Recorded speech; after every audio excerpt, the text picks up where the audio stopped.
जैसे माँ बाप क्या करते हैं, माँ बाप ना घर में बताते हैं ना कि अरे यार तुम तो इतने कम नंबर लाते हो, वो देखो शर्मा जी के बेटे से कुछ सीखो, वो तो इतने इतने नंबर लाता है, वो तो तुमसे कहीं ज्यादा बेहतर है। जो इंसान पैसा कमाता है ना, उसकी वैल्यू घर में और वर्क प्लेस में हर जगह बहुत ज्यादा होती है, सोसाइटी में भी उसको ज्यादा माना जाता है। कितने ऐसे बच्चे हैं 14 से 15 साल की उम्र में जो कि स्कूल अटेंड कर रहे हैं, मतलब कि बाकी बच्चे घर पे बैठे, वो स्कूल नहीं जा रहे। Hello everyone, this is your SST educator Ujjwala पुंज और मैं आप सभी लोगों का स्वागत करती हूँ आज के हमारे सेशन में, जहां पर हम लोग पढ़ने जा रहे हैं क्लास 10th का चैप्टर डेवलपमेंट, जो कि हमारे इकोनॉमिक्स का चैप्टर है। और आज का हमारा सेशन होने वाला है NCERT line by line session, यानी कि यहाँ पर हम लोग कुछ भी नहीं छोड़ने वाले हैं बच्चों। एक एक चीज जो कि हमारी एनसीईआरटी में गिवन है उसको हम लोग देखेंगे, उसको हम लोग पढ़ेंगे और उसको हम लोग आज के इस क्लास में कंप्लीट करने वाले हैं। It is like a very very interesting chapter and actually one of my favourites. और मैं चाहती हूँ कि जिस तरीके से ये चैप्टर मेरा फेवरेट है, आप लोगों का भी फेवरेट मैं बना के रहूंगी। तो चैप्टर का नाम है बड़ा ही प्यारा सा, यानी कि डेवलपमेंट। और बच्चों इस चैप्टर में बेसिकली हम लोग डेवलपमेंट दो पहलू में देखने वाले हैं, ठीक है। तो एक तो हम बात करेंगे हमारे इंडिविजुअल डेवलपमेंट की, किस डेवलपमेंट की, इंडिविजुअल डेवलपमेंट की। और उसके बाद हम बात करने वाले हैं नेशनल डेवलपमेंट की, यानी कि देश के डेवलपमेंट की। सो बेसिकली डेवलपमेंट का मतलब क्या होता है? डेवलपमेंट का मतलब होता है बच्चों, जब आप लाइफ में किसी भी तरीके से आगे बढ़ते हो, ठीक है, इन एनी सिनेरियो, जब आप ग्रो करते हो, जब आप आगे बढ़ते हो। अब वो चीज किसी भी तरीके से हो सकती है। अगर जैसे आपको लगता है कि आप क्लास 9 से क्लास 10th में आए, तो डेफिनेटली वो डेवलपमेंट है। 10th से 11th में जाओगे, वो भी डेवलपमेंट है। आप as a human being grow कर रहे हो, हर साल आप कुछ ना कुछ नया सीखते हो, कुछ ना कुछ नया पढ़ते हो, अपनी सराउंडिंग से भी आप बहुत सारी नई नई चीजें सीखते हो, and that is how you become developed. लोग जब स्किल्स गेन करते हैं, पढ़ाई लिखाई करते हैं, वैल्यूज को सीखते हैं, तो इन सारी चीजों से ही डेवलपमेंट होती है, राइट। किसी के लिए डेवलपमेंट हो सकता है इक्वालिटी अचीव करना, किसी के लिए डेवलपमेंट हो सकता है फ्रीडम अचीव करना, किसी के लिए डेवलपमेंट हो सकता है ज्यादा से ज्यादा पैसा कमाना, राइट। कल को किसी के लिए डेवलपमेंट हो सकता है कि हमें तो मैम बड़े होकर डॉक्टर बनना है, तब हम डेवलप्ड हो जाएंगे। किसी के लिए डेवलपमेंट हो सकती है कि मैम हमें तो ना अपना खुद का एक बिजनेस स्टार्ट करना है, वो डेवलपमेंट हो सकती है। So it could be different according to different people. This is the main understanding of development, कि आपके लिए जो डेवलपमेंट है और मेरे लिए जो डेवलपमेंट है, वो बिल्कुल दो अलग चीजें हो सकती हैं, राइट। मेरे लिए हो सकता है कि कल को, क्योंकि मैं एक टीचर हूं, तो मैं बोलूं कि यार कल को ना अगर मैं पीएचडी कर लूंगी तो शायद मैं डेवलप्ड हो जाऊंगी और डेवलप्ड हो जाऊंगी। आप लोगों के लिए हो सकता है कि मैम हमें ना मतलब 10वीं क्लास में ऐसे बिल्कुल बोर्ड्स में फोड़ देना है, बहुत अच्छे नंबर लाने हैं, वो हमारे लिए डेवलपमेंट है अभी। और आगे चलकर जो भी आपको बनना है वो आपके लिए डेवलपमेंट है, right. So it could be different to different people, that is what we think about. तो यहां पर ना देखो यार, क्योंकि ये चैप्टर बहुत ही मजेदार सा है, तो वही वाली अब चीज के साथ हम आगे बढ़ेंगे कि अभी मजा आएगा ना बिड़ू, अभी तो चैप्टर स्टार्ट होने को आ रहा है, अभी जो है फन चालू होने वाला है। तो मैं चाहती हूँ कि इस लेक्चर को आप बहुत ध्यान से सुने, मजे से सुने, मजा आएगा, हर एक कंसेप्ट को समझते चलेंगे। और अगर एक बारी, मैम की गारंटी है, और मैम अपनी जो गैंग है ना उसको बुलाती है ज्वाला गैंग। क्या बुलाती हूँ मैम? क्योंकि यार मेरा नाम ही उज्ज्वला है, तो मैं अपनी गैंग को बुलाती हूँ ज्वाला गैंग। तो आपके अंदर भी ना वही आग होनी चाहिए, वही ज्वाला होना चाहिए बोर्ड्स को क्रैक करने का, अपने एग्जाम्स में अच्छे से अच्छे नंबर को लाने का। और वो अच्छे से अच्छे नंबर कैसे आएंगे बच्चों? वो अच्छे से अच्छे नंबर आप लोग अगर कंसिस्टेंट रहेंगे, कंसिस्टेंटली पढ़ाई करते रहोगे, एसएसटी को समझते रहोगे, तो वो अच्छे नंबर आएंगे। रट्टाफिकेशन से, मगअप करने से कुछ भी नहीं होगा। You have to remember things, और चीजों को याद रखने के लिए उनको समझना जरूरी है, जिसके लिए मैं आई हूं, है ना, इसलिए भेजा है भगवान ने मुझे। चलो तो फटाफट से आ जाते हैं और चैप्टर को हम लोग चालू करेंगे। लेकिन सबसे पहले हम चैप्टर के इस इंट्रोडक्शन को पढ़ेंगे, फिर हम चलेंगे इंडिविजुअल डेवलपमेंट की बात करने के लिए। तो देखिए एनसीईआरटी में ना जब स्टार्टिंग में चैप्टर चालू होता है, तो वो ना कुछ कुछ ऐसी लाइनें लिख देते हैं जिससे कि आप लोग जिनको पढ़कर सोचने पर मजबूर हो जाए। जैसे यहां पर इन्होंने लिख दिया है कि द आइडिया ऑफ डेवलपमेंट और progress has always been with us. हमारे साथ हमेशा ये डेवलपमेंट या प्रोग्रेस का आइडिया रहा है। We have aspirations, desires about what we would like to do, how we would like to live, Similarly, we have ideas about what a country should be like. What are the essential things that we require? Can life be better for all? How should people live together? Can there be more equality? Development involves thinking about these questions and about the ways in which we can work towards achieving these goals. तो ये सारी चीजों के बारे में आपको सोचना चाहिए कि हमारे लिए और क्या अच्छा हो सकता है, हम सभी के लिए लाइफ बेहतर और किस तरीके से बन सकती है, कैसे और ज्यादा इक्वालिटी आ सकती है, कैसे और ज्यादा प्रगति की राह पर हम लोग चल सकते हैं. बच्चों, not only every individual but every country also works for that. हमारा देश भी जो है वो भी यही चाहेगा ना कि आज हम जिस डेवलपमेंटल स्किल पे, कल हम और डेवलप्ड हो जाएं, और ज्यादा विकास करें हम लोग. सबका साथ सबका विकास, यही करने की कोशिश करी जाती है. तो यही है डेवलपमेंट का आइडिया. इन सभी चीजों के बारे में हमको सोचना चाहिए, सोचने पर मजबूर कर देना चाहिए अपने आप को. सो यहाँ पर लिखा है development involves thinking about these questions, about the ways in which we can work towards this. This is a complex task and in this chapter we shall make a beginning at understanding development. तो हम बस अभी बच्चे हैं छोटे चुन्नू मुन्नू से, और हम लोग इस चैप्टर से शुरुआत ही करने वाले हैं डेवलपमेंट के आइडिया को समझने की. You will learn more about these issues in great depth in higher classes. अब obvious सी बात है यार, आगे चलकर तुम और डेवलप्ड होगे, और ज्यादा पढ़ाई करोगे, और डेप्थ में और गहराई में घुस जाओगे इकोनॉमिक्स की. Also you will find answers to many of these questions not just in economics but also in your course in history and political science. History Paul में भी पढ़ाया जाएगा. This is because the way we live today is influenced by the past. We can't desire for change without being aware of this. In the same way, it is only through a democratic political process that these hopes and possibilities can be achieved in real life. तो यही बोला जा रहा है बच्चों कि आज हम जैसे हैं ये सब हमारे पास्ट से भी लेना देना है. ऑब्वियसली मैं अपने आप को क्यों बता पा रही हूँ कि पिछले 4 साल के पहले मैं कैसी थी और आज मैं कैसी हूँ. I am more developed because that has shaped me. एक प्रोसेस रहा है जिससे कि मैंने कुछ कुछ चीजें करी होंगी जिससे कि मैं और डेवलप्ड हो गई. राइट जो पिछले साल में थी आज मैं वो नहीं हूं. You know I am different. New year new me, वो वाली चीज हम क्यों बोलते हैं? Because we have made changes in our life, we have worked towards development, we are going towards progress. हम लोग 1947 में जैसा इंडिया था अभी वैसा तो नहीं है ना, जब हम आजाद ही हुए थे. तो उसके बाद तो हमने कितनी ही अचीवमेंट्स कर ली, कितना ही आगे हम लोग आ चुके हैं. तो भाई पास्ट का एक बहुत अहम रूप होता है, बट उस पास्ट से हमको और आगे बढ़ने की सीख मिलती है और ज्यादा डेवलप्ड होने की बात हमको करनी चाहिए. साथ ही में जो हमारा डेमोक्रेटिक प्रोसेस है, डेमोक्रेसी जो है वो तो बच्चों एक तरीके से बात ही डेवलपमेंट की करता है. तो ये बोला जा रहा है कि डेमोक्रेसी से ही आप लोगों की आप जो भी एस्पायर करते हो, जो भी आप चाहते हो कि आपका देश ऐसा बने, वो डेमोक्रेसी के थ्रू ही बन सकता है. आपकी जो उम्मीदें हैं, आशाएं हैं, ये डेमोक्रेसी ही पूरा करके आपको दे सकती है. अब जरा मेन बात पर आ जाते हैं, मेन मुद्दे पर आ जाते हैं. बहुत हमने सोच लिया है, समझ लिया है. अब हमें बात करनी है इंडिविजुअल डेवलपमेंट के बारे में, आपके बारे में, मेरे बारे में, हम सबके बारे में. जब मैं बात करती हूं इंडिविजुअल डेवलपमेंट की, यानी कि आप किस तरीके से डेवलप होना चाहते हो, तो बच्चों यहां पर बात करी जाती है कि different people can have different developmental goals. And next he line में लिख दिया जाता है कि what may be development for one may not be development for the other. It may even be destructive for the other.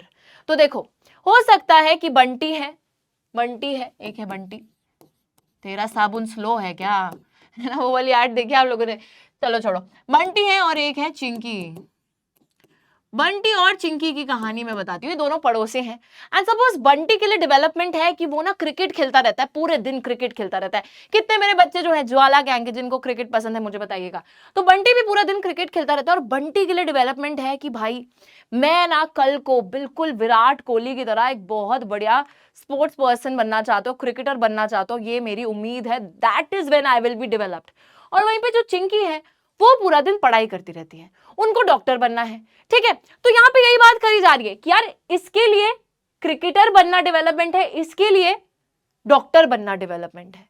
Right तो हर individual का जो developmental notion है वो एक दूसरे से अलग होता है, एक दूसरे से डिफरेंट होता है. तभी बोलते हैं पेरेंट्स को कि आप कभी भी कंपैरिजन मत करो. जैसे माँ बाप क्या करते हैं, माँ बाप ना घर में बताते हैं ना कि अरे यार तुम तो इतने कम नंबर लाते हो, वो देखो शर्मा जी के बेटे से कुछ सीखो, वो तो इतने इतने नंबर लाता है, वो तो तुमसे कहीं ज्यादा बेहतर है, कहीं ज्यादा बेटर है ना. तो ऐसे ना पेरेंट्स को कंपैरिजन भी नहीं करना चाहिए. अपने बच्चों को ये सब नहीं बताना चाहिए कि देखो दूसरे का बच्चा क्या कर रहा है. आप बताओ कि आपका बच्चा क्या कर रहा है. आप अपने बच्चे पे फोकस करो और देखो कि उसमें क्या क्या खूबी है और उस खूबी को और एनहांस कैसे किया जा सकता है. हो सकता है कि शर्मा जी का बेटा डांस में उतना अच्छा ना हो या फिर क्रिएटिव स्किल्स में उतना अच्छा ना हो, पर आपका बच्चा हो, है ना। तो वही बात है, हर किसी के लिए डेवलपमेंटल गोल डिफरेंट है। और बच्चों कभी कभी जो एक के लिए डेवलपमेंट होती है वो दूसरे के लिए घातक हो सकती है।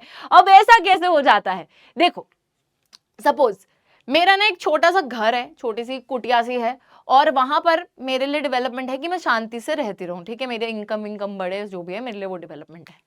बट वहीं पर कोई दूसरे लोग आते हैं, वो कहते हैं आपका ना घर जो है ना ये हम तोड़ने वाले हैं। मैं कहती हूँ क्यों? वो कहते हैं क्योंकि हमें ये जमीन चाहिए, यहाँ पर ना हम कल से एक शॉपिंग मॉल बनाएंगे, और शॉपिंग मॉल बनेगा, बेटर इंफ्रास्ट्रक्चर, देश की ग्रोथ होगी, ये होगा वो होगा। उनके लिए डेवलपमेंट है शॉपिंग मॉल को बनाना, बट उस शॉपिंग मॉल के बनने से मेरा तो घर टूट रहा है, मेरे लिए तो वो डिस्ट्रक्शन हो गई, मेरे लिए वो चीज बिल्कुल डेवलपमेंट नहीं है ना। तो this is a very good example कि जहां पर एक की जो डेवलपमेंट है वो दूसरे के लिए कभी कभी डिस्ट्रक्टिव भी हो जाती है। हो सकता है कि भाई मैं बोलूं मेरे को तो डीजे बनना है, और मैं जाकर अपने घर की छत पे बहुत तेज तेज म्यूजिक प्ले करने लग जाती हूँ, लेकिन बाकी जो लोग हैं उन्हें तो डीजे नहीं बनना ना, और उन्हें अपनी नींद बहुत प्यारी है, तो वो कह रहे हैं कि बेटा ये तुम रात को 3 बजे क्या डीजे बजा रहे हो, वो तो कंप्लेंट कर देंगे मेरी, है ना। और उनके लिए वो चीज काफी डिस्ट्रक्टिव भी हो जाएगी, क्योंकि उनके घर में रात को 3 बजे म्यूजिक की तेज तेज आवाज आने लग गई है। तो यही वाली बात है बच्चों कि कभी कभी आपके लिए जो डेवलपमेंट है दूसरे के लिए वो डिस्ट्रक्शन का रूप भी ले सकती है। So only 2 things you have to remember कि सबका एक तो डेवलपमेंटल नोशन अलग होता है, और कभी कभी एक की डेवलपमेंट दूसरे के लिए डिस्ट्रक्टिव भी हो जाती है, दैट इज इट। ठीक है, चलो, different people different goals. Now अब यहाँ पर कुछ कुछ एग्जाम्पल्स आपकी किताब में दे रखे, जरा उनको भी पढ़ के समझने की कोशिश करते हैं। अब एक लैंडलेस रूरल लेबरर है, यानी कि एक ऐसा इंसान है जो कि ग्रामीण क्षेत्र में रहता है, रूरल एरिया में रहता है, लेबरर है बेचारा, मतलब बहुत ही कम पैसा कमा पाता है, और लैंडलेस भी है, मतलब उसके पास खुद की जमीन नहीं है। अब खुद की जमीन नहीं है तो वो डेफिनेटली किसी दूसरे की जमीन पे जाके काम करता है, और पूरी मेहनत करने के बाद थोड़ा बहुत ही पैसा वो कमा पाता है। ऐसे इंसान के लिए डेवलपमेंट क्या होगी? देखो क्या होगी, वो चाहता है कि उसको ज्यादा दिन काम के मिले, बेटर वेजेस मिले। ऑब्वियस सी बात है, अगर वो ज्यादा दिन उसको काम के मिलेंगे, एक दिन की दिहाड़ी नहीं फिर ज्यादा दिन की दिहाड़ी मिलेगी, बेटर वेजेस मिले, कि आज अगर उसको दिन का 100 रुपए मिल रहा है तो वो बढ़ जाए, कुछ 120 हो जाए, 150 हो जाए, बेटर वेजेस हो, ज्यादा दिन काम के हो, ताकि उसकी इनकम बढ़ सके। उसी के साथ local school able to provide quality education for their children. तो वो कह रहे हैं कि भाई मेरे जो बच्चे हैं वो भी जब स्कूल जाए, जो सरकारी स्कूल है वहां पर जाए, तो उनको भी अच्छी शिक्षा ग्रहण करने का मौका मिले, ताकि बच्चे भी डेवलप हो सके, है ना। तो उसके लिए डेवलपमेंट है कि यार मेरे बच्चे अच्छे से पढ़ लिख जाएं, तो लोकल स्कूल क्वालिटी एजुकेशन उनको दे। साथ ही में no social discrimination and they too can become leaders in their village. वो ये भी चाहते हैं कि हमारे समाज में जो सोशल डिस्क्रिमिनेशन होता है, जो भेदभाव होता है, वो भेदभाव ना हो, कि कल को ऐसा नहीं है कि हमें कम समझा जा रहा है, दूसरों को ज्यादा समझा जा रहा है। तो ये जातिवाद और ये सब जो भेदभाव है वो सब नहीं होना चाहिए, और हमें भी कल को मौका मिलना चाहिए कि हम भी लीडर्स बन सके, हम भी इलेक्शन वगैरह में खड़े हो सकें। तो वो ये सब चाहते हैं, बड़ी सिंपल सी उनकी डेवलपमेंटल नीड्स हैं। वहीं पर अगर बच्चों एक अमीर किसान है जिसके पास बहुत प्रॉपर्टी है, बहुत पैसा है, यानी कि कोई प्रॉस्पेरस फार्मर है पंजाब से, अब वो क्या चाहेगा? ऑब्वियसली वो भी चाहेगा कि उसकी हाई फैमिली इनकम हो थ्रू हायर सपोर्ट प्राइसेस। वो चाहता है कि सरकार जो सपोर्ट प्राइस देती है, जैसे हर क्रॉप पे देती है ना कि इतने में हम आपका क्रॉप खरीद लेंगे, तो गवर्नमेंट और ज्यादा सपोर्ट प्राइस उनको प्रोवाइड करे, है ना, और उनकी भी फैमिली इनकम बढ़ जाए। And through hard working and cheap laborers they should be able to settle their children abroad। अब ये चाहते हैं कि उनको बहुत मेहनती और बहुत सस्ती लेबर मिल जाए, बहुत सस्ती लेबर उनके फील्ड पे काम करने के लिए मिल जाए, ताकि उनको कम से कम पैसा देना पड़े और कमाई ज्यादा से ज्यादा हो जाए। बट बच्चों यहाँ पर देखो क्या सिचुएशन आई, इन दोनों के बीच में है एक कन्फ्लिक्टिंग सिचुएशन, डिस्ट्रक्टिव सिचुएशन है। क्योंकि एक प्रॉस्पेरस फार्मर जिसके पास खुद की जमीनें हैं, वो चाहता है कि मैं जिस लेबर को काम पे रखूं मैं उसे कम से कम पैसा दूं, बल्कि जो लेबर उसके फील्ड पे काम करने आ रही है, जो कि लैंडलेस लेबर है, वो चाहती है कि उनको ज्यादा से ज्यादा दिहाड़ी मिले, है ना। वो ज्यादा से ज्यादा पैसा चाहते हैं कि उनको कम से कम पैसा देना चाहते हैं। तो एक के लिए जो डेवलपमेंट है वो दूसरे के लिए डिस्ट्रक्शन है। वो पैसा देना ही नहीं चाहते आपको, और आप क्या पैसा मांग रहे हो, तो it is destructive for the other person, right. और फिर इनके लिए देखो, क्योंकि अमीर हैं, चाहते हैं कि इनके बच्चे जो है बाहर जाके, विदेश जाके, कनाडा जाके पढ़ाई वढ़ाई करें, राइट। उसके बाद देखो एक गर्ल है, girl from a rich urban family.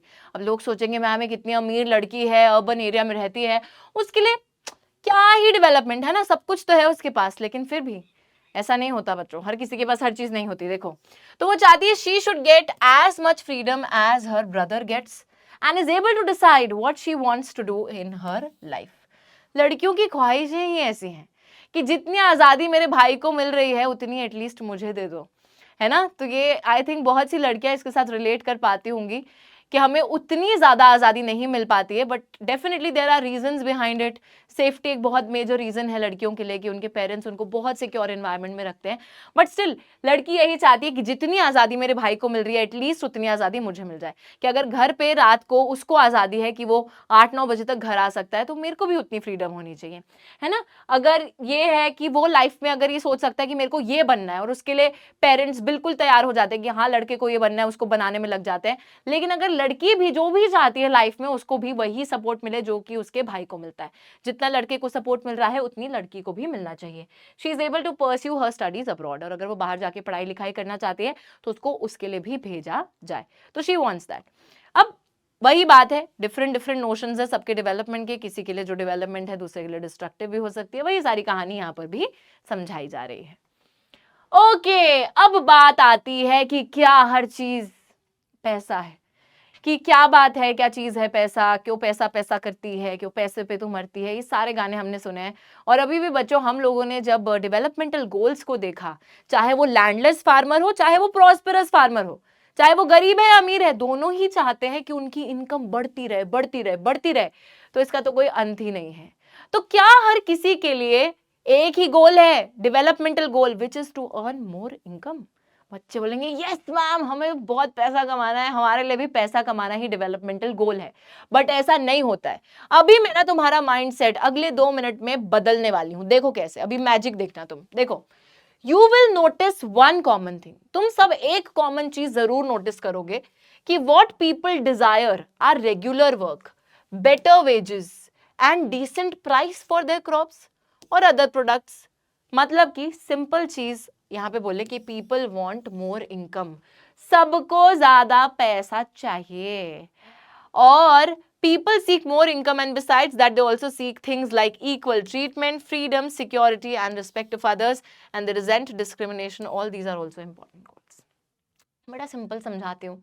Suppose बच्चों आपको एक नौकरी मिलती है, वहां पर आपको बहुत अच्छी सैलरी मिलती है, आप उस नौकरी पर जाते हो और पहले दिन पर ही क्या होता है कि आपका बॉस आपको 1-2 गाली देकर आपका स्वागत करता है। मतलब कि आप कुछ गलती करते हो या जो भी करते हो तो बॉस आपको गाली दे देता है, चलो आप सह लेते हो, कोई नहीं सह लेंगे थोड़ा, है ना, कि पहला दिन ही तो है, गलती हमने करी, कोई नहीं। नेक्स्ट डे आप जाते हो, सपोज आपके साथ और मिसबिहेवियर होने लग जाता है, आपकी कोई इज्जत नहीं कर रहा है, आपको सब लोग इधर से उधर जा रहे हो, आप गाली पे गाली दे रहे हैं, बहुत गंदे तरीके से बात कर रहे हैं, और हो सकता है किसी दिन आपको थप्पड़ मार दी किसी ने ऑफिस में। पैसा तो बहुत मिल रहा है, करो ना काम, क्या हो गया, थप्पड़ ही तो मारा है। लेकिन ऐसा नहीं होता है, हमारे लिए हमारी जो सेल्फ रिस्पेक्ट है वो ज्यादा इंपॉर्टेंट होती है than income in a few cases, right. And उस सेल्फ रिस्पेक्ट के चक्कर में आप एक भी सेकंड उस जगह पर नहीं रुकोगे जहां आपकी इज्जत नहीं हो रही। मैक्सिमम लोग ऐसे ही होते हैं, पता नहीं अब, ठीक है। तो वही वाली चीज है बच्चों की, कभी कभी जो दूसरे गोल्स होते हैं जैसे कि सेल्फ रिस्पेक्ट, इक्वल ट्रीटमेंट, या फिर जॉब सिक्योरिटी, या फिर अगर कहीं डिस्क्रिमिनेशन हो रहा है तो पीपल रिजेंट डिस्क्रिमिनेशन, तो वो सारी चीजें जो हैं ज्यादा इंपॉर्टेंट हो जाती हैं, even more important than the income that you are getting. और ये चीज हमें बहुत ज्यादा जरूरी है समझने के लिए, क्योंकि हमेशा पैसा ही सब कुछ नहीं होता है लाइफ में। पैसा एक मटीरियल चीज है, बट मटीरियल के अलावा नॉन मटीरियल गोल्स भी होते हैं जिसको लोग ज्यादा परस्यू भी करते हैं। तो यहाँ पे वही बात हो रही है कि पीपल सीक मोर इनकम, लोगों को डेफिनेटली ज्यादा इनकम चाहिए, लेकिन उसके अलावा बहुत सी दूसरी चीजें हैं जो लोगों को चाहिए, जैसे कि इक्वल ट्रीटमेंट, फ्रीडम। ऑब्वियसली अगर मैं तुम्हें घर में एक जेल में बंद करके बोलूं कि भाई ये ले पैसा, ये ले 10 लाख 15 लाख, क्या करोगे? You don't even have the freedom to spend that money. What will you do with the money? That is what we are saying. तो freedom, security, equal treatment, respect, ये सारी चीजें ज्यादा इंपॉर्टेंट हो जाती हैं, even more important than the money, right? They resent discrimination. वही बात है कि कभी कभी आपको पता है, आपको ऑफर आया बिग बॉस में जाने का, और आपको पता है कि बिग बॉस में जाकर तो क्या ही होता है, इंसान की इमेज खराब हो जाती है, तो आपने ऑफर ही रिजेक्ट कर दिया, चाहे वो आपको बहुत पैसा दे रहे थे। तो उस सिनेरियो में आपके लिए आपकी इज्जत ज्यादा इंपॉर्टेंट हो गई, पैसा जो वो आपको दे रहे थे उससे भी ज्यादा इंपॉर्टेंट हो गई, है कि नहीं? है ना, कि कहीं कुछ बच्चे अभी लिख रहे हैं मैम हम तो फिर भी चले जाएंगे, हमें तो बस पैसे से मतलब है। चलो, तो यहाँ पर बच्चों एक और हमें सीख मिलती है कि when people look at development, क्या सीख मिलती है? मैम टेढ़े पेन से पढ़ा रही हैं कि व्हेन पीपल लुक, कहां देख रहे हैं? एट डेवलपमेंट, एट डेवलपमेंट, ओहो, they look at a mix of goals. तो जब लोग डेवलपमेंट के टुवर्ड्स देखते हैं, अपनी डेवलपमेंट की बात करते हैं, तो ऐसा नहीं है कि सिर्फ सब बोल रहे हैं पैसा पैसा पैसा पैसा, पैसे के अलावा भी दूसरी चीजें बहुत ज्यादा इंपॉर्टेंस ले लेती हैं। ऑलराइट, चलिए आगे देखते हैं। तो यहां पर फिर से वही हमारी एनसीईआरटी में भी सेम चीज लिख रखी है कि money material things that one can buy with it is one factor on which our life depends. Definitely पैसा चाहिए, हर किसी को एक बेहतर लाइफस्टाइल जीने के लिए पैसा चाहिए। हम लोग पढ़ाई क्यों करते हैं? हम लोग आगे स्किल्स क्यों गेन करते हैं? ताकि हमें अच्छी नौकरी मिले, ताकि हमें पैसा मिले, ताकि हम अपना लाइफस्टाइल इंप्रूव कर सके। Obviously this goes without saying कि एवरीवन नीड्स मनी। कोई अगर ऐसा बोलता है ना कि हमें पैसा नहीं चाहिए, झूठ बोल रहे हैं वो। But the quality of our life, लेकिन बच्चों हर चीज पैसा नहीं है ना? लेकिन हमारी जो क्वालिटी ऑफ लाइफ है वो नॉन मटेरियल चीजों पे भी डिपेंड करती है, जो कि अभी हमने पढ़ी थी। So if it is not obvious to you, then just think of the role of your friends in your life. सही बात है, पैसा आ जाए और आप अकेले बैठे हो, क्या मजा आएगा? अगर आपके पास खुशियां हैं और अगर कोई शेयर करने वाला ही नहीं है, तो फिर what's the point? It's a lonely life, right? तो दोस्त होने भी बहुत ज्यादा इंपॉर्टेंट है। You may desire their friendship, similarly there are many things that are not easily measured but they mean a lot to our life. हमारे parents हैं, हमारे क्लोज फ्रेंड्स हैं, हमारे भाई बहन हैं, कितने ज्यादा इंपॉर्टेंट लोग हैं हमारी लाइफ में। अगर ये लोग नहीं होंगे तो हम फिर पैसा लेके करेंगे क्या, है ना? फिर उस पैसे की भी कोई कीमत नहीं है। तो ये सारी चीजें हैं जो बहुत हम मेजर नहीं कर सकते, उस प्यार को, उस साथ को। These are often ignored. However, it will be very wrong to conclude that what cannot be measured is not important. ठीक है? तो ऑब्वियसली अगर इसको मेजर नहीं करा जा सकता, इसका ये थोड़ी ना मतलब है कि दोस्ती इंपॉर्टेंट नहीं है, पेरेंट्स इंपॉर्टेंट नहीं है, भाई बहन इंपॉर्टेंट नहीं है। ऑब्वियसली इंपॉर्टेंट है। Consider another example. अब एक और एग्जाम्पल के थ्रू आपको समझाते हैं कि दूसरी चीजें कैसे इंपॉर्टेंट हो जाती है। If you get a job in a far off place, before accepting it you would try to consider many factors apart from the income, such as facilities for your family, है ना? Facilities for your family, working atmosphere, opportunity to learn. In another case, a job may give you less pay but may offer regular employment that enhances your sense of security. Another job, however, may offer high pay but no job security and also leave no time for your family.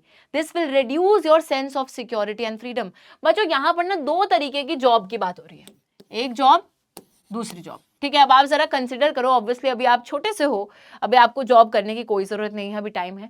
लेकिन अगर आप कोई offer आते तो आप क्या करते? Suppose एक जॉब है ना, एक जॉब है जो आपको पैसा कम दे रही है, पैसा कम दे रही है, मनी कम है, लेकिन रेगुलर है। रेगुलर है मतलब यहां पर जॉब सिक्योर है, सिक्योरिटी है, सिक्योरिटी है। ठीक है, और वहीं पे दूसरी जॉब है जो कि एक हाई पे दे रही है, जो कि मनी आपको बहुत ज्यादा दे रही है, पैसा दे रही है, लेकिन सिक्योरिटी नहीं है, जॉब सिक्योरिटी नहीं है। मतलब कि आपको कभी भी निकाला जा सकता है। तो एक जगह कम पैसा बट एटलीस्ट वो परमानेंट जॉब है तो आपको निकाला नहीं जाएगा, लेकिन एक जगह बहुत ज्यादा पैसा लेकिन आपको कभी भी निकाला जा सकता है। You never know. तो कौन सी कंसिडर करोगे, जॉब 1 या जॉब 2? देखो अभी यहाँ पर पैसे के मोह में जो बहेंगे वो लोग बोलेंगे मैम जॉब नंबर 2, लेकिन बच्चों वो आंसर बिल्कुल बिल्कुल गलत है। ऐसा कभी भी लाइफ में मत कीजिएगा। जहां पर सिक्योरिटी है एटलीस्ट वहां पर आपको पता है कि आपके पास एक रेगुलर पेमेंट आती रहेगी, है ना? तो चाहे थोड़ा सा पैसा कम है बट पैसे को नहीं, यहां पर आप उस जॉब सिक्योरिटी को माइंड में रखकर उसको चूज करोगे।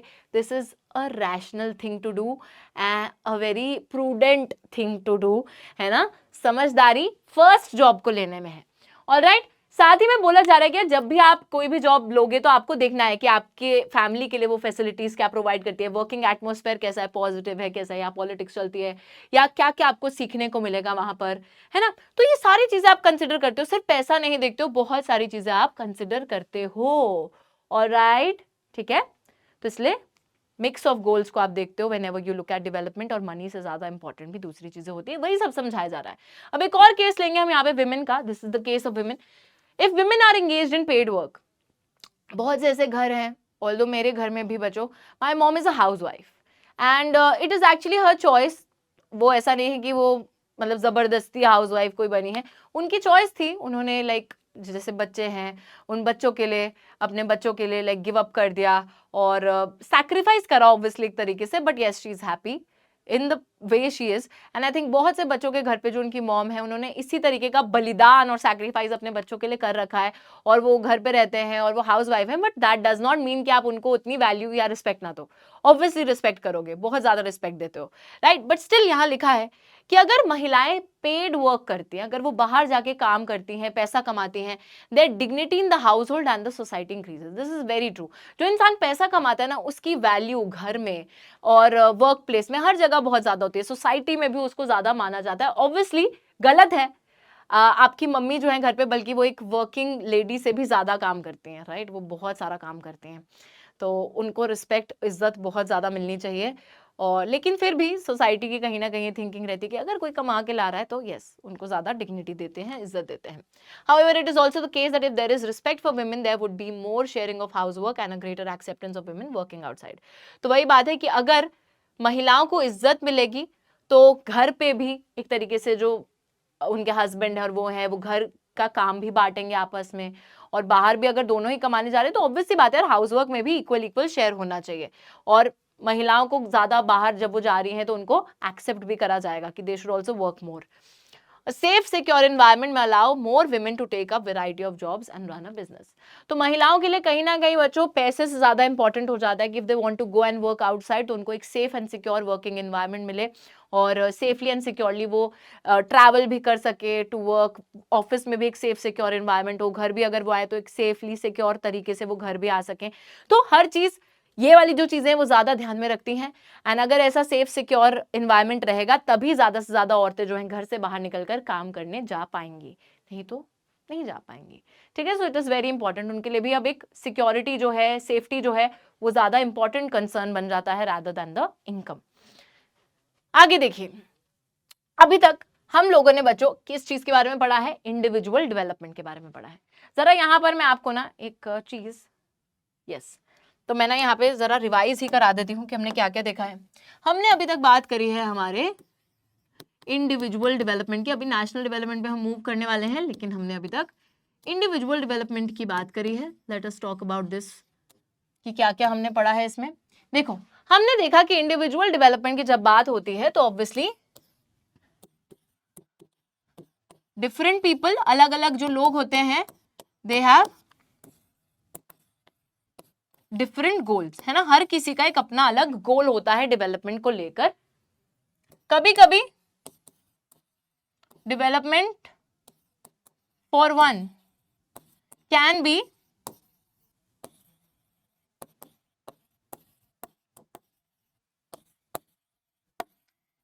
डिस्ट्रक्टिव फॉर अनदर, कभी कभी किसी एक की जो डेवलपमेंट है वो दूसरे के लिए डिस्ट्रक्टिव भी हो सकती है। और साथ ही में तीसरी चीज हमने जो देखी है वो ये देखी है कि when people look at development they look at a mix of goals। कभी कभी जो चीजें हैं, कुछ दूसरी चीजें, इनकम तो सभी का एक कॉमन गोल रहता ही है जब लोग डेवलपमेंट की बात करते हैं, लेकिन कभी कभी इनकम से ज्यादा भी कुछ ऐसी चीजें होती हैं जो कि लोगों के लिए प्रायोरिटी बन जाती है, जो कि लोगों के लिए ज्यादा इंपॉर्टेंट बन जाती है। So when people look at development they look at a mix of goals. Alright, चलिए आगे चलते हैं यहां पर और बात कर लेते हैं हमारे नेशनल डेवलपमेंट की। सेम चीज है, जब आप देश की डेवलपमेंट की बात करते हो तो भी आपके लिए जो शायद देश की डेवलपमेंट है वो मेरे लिए नहीं है, और मेरे लिए जो शायद देश की डेवलपमेंट है वो मेरे पड़ोसी के लिए नहीं है ना। जैसे एक इंसान बोलेगा कि मैम देश ना तब डेवलप होगा जब गरीबी हमारे देश से बिल्कुल खत्म हो जाएगी। दूसरा बच्चा उठ के बोलेगा कि मैम देश तब डेवलप होगा जब हमारे देश में इंफ्रास्ट्रक्चरल डेवलपमेंट होगा। तीसरा बच्चा उठ के बोलेगा कि मैम देश तब डेवलप होगा जब हमारे देश में सारे लोग पढ़ लिख जाएंगे, जब लिटरेसी रेट बढ़िया हो जाएगा। फिर कोई बच्चा बोलेगा कि मैम देश तब डेवलप होगा जिस दिन हमारे देश में लड़के और लड़कियों को बराबर देखा जाएगा, बराबर तोला जाएगा। तो हर किसी के लिए देश की डेवलपमेंट की भी जो अंडरस्टैंडिंग होती है वो डिफरेंट होती है। वही different people different notions, okay. तो different people could have different as well as conflicting, तो डिफरेंट तो हो ही सकते हैं, साथ ही में यहां पर भी कॉन्फ्लिक्ट आ सकती है। सपोज बच्चों हमारे देश के लिए सपोज हमें ना एक डैम बनवाना है, और डैम बनने से क्या होगा कि एग्रीकल्चर के लिए हम पानी पहुंचा पाएंगे, इंडस्ट्रीज के लिए पानी पहुंचा पाएंगे, इलेक्ट्रिसिटी जो हाइड्रो इलेक्ट्रिसिटी होती है वो जनरेट कर पाएंगे। तो इस इंडस्ट्रीज को एग्रीकल्चर में हर चीज में फायदा मिलेगा, और हम बोल रहे हैं कि हाँ हाँ इससे डेवलपमेंट होगी। बट वहीं पर जहां पर डैम बन रहा है वहां पे जो आजू बाजू लोग रहते हैं उन लोगों को उनके घर से बेघर कर दिया जाएगा, उनको डिस्प्लेस कर दिया जाएगा। क्या वो चीज उन लोगों के लिए डेवलपमेंट होगी? बिल्कुल भी नहीं। तो यहाँ पे वही बोला जाता है कि किसी एक की डेवलपमेंट दूसरे के लिए घातक हो सकती है, कन्फ्लिक्टिंग हो सकती है। तो जो लोग उस डैम से डिस्प्लेस होंगे उनके लिए वो चीज डिस्ट्रक्टिव हो जाएगी, राइट? उनके लिए वो चीज डेवलपमेंट नहीं होगी। लेकिन बाकी लोग जो डैम बनवा रहे हो कह रहे डैम से तो बहुत डेवलपमेंट होने वाली है, राइट? तो what may be development for one may not be development for other and it can also be destructive, it can be conflicting। ठीक है, तो ये वाली चीज का ध्यान रखिएगा। वही सेम अंडरस्टैंडिंग है, बस डिफरेंस ये है कि वहां पर हमने सिर्फ इंडिविजुअल्स की बात करी थी, यहां पर हम देश की बात कर रहे हैं। ओके, पूछा जा रहा है however can all the ideas of development be considered equally important? जैसे मैंने अभी आपको बताया कि हर किसी के लिए डेवलपमेंट का नोशन अलग अलग है। तो क्या सभी का जो डेवलपमेंट को लेकर आइडिया है, क्या उन सभी को बराबर तोला जा सकता है, सभी को बराबर माना जा सकता है? क्या ऐसा हो सकता है? और इफ देयर आर कॉन्फ्लिक्ट्स, और अगर लोगों के बीच में लड़ाई झगड़े हो जाते हैं डेवलपमेंट के आइडिया को लेकर, क्या कैसे डिसाइड करोगे आप कि कौन सी चीज ज्यादा इंपॉर्टेंट है, कौन सी ज्यादा इंपॉर्टेंट नहीं है? What would be a fair and just path for all? तो किस डायरेक्शन में सबको जाना है कि डैम बनेगा या नहीं बनेगा, किस चीज को देखना है, क्या करना है, कैसे देश की डेवलपमेंट में आगे बढ़ना है, सबके लिए जस्टिस फेयर कैसे डिसाइड करा जाएगा? तो इन सारी चीजों का ध्यान रखना पड़ता है। We also have to think whether there is a better way of doing things. हमें ये भी देखना पड़ेगा कि क्या कोई बेहतर तरीका है चीजों को करने का, चीजों को देखने का। Would the idea benefit a large number of people और ओनली अ स्मॉल ग्रुप? क्या इस आइडिया से ज्यादा लोगों को फायदा मिलेगा या नहीं मिलेगा? National development means thinking about these questions. तो क्योंकि देश की डेवलपमेंट करनी है तो वहां पर हर एक प्रश्न का उत्तर देना बहुत ज्यादा जरूरी है। हर एक चीज जो पूछी जा रही है बच्चों देश के लिए करनी है डेवलपमेंट, किसी एक या दो लोगों के लिए नहीं करनी है।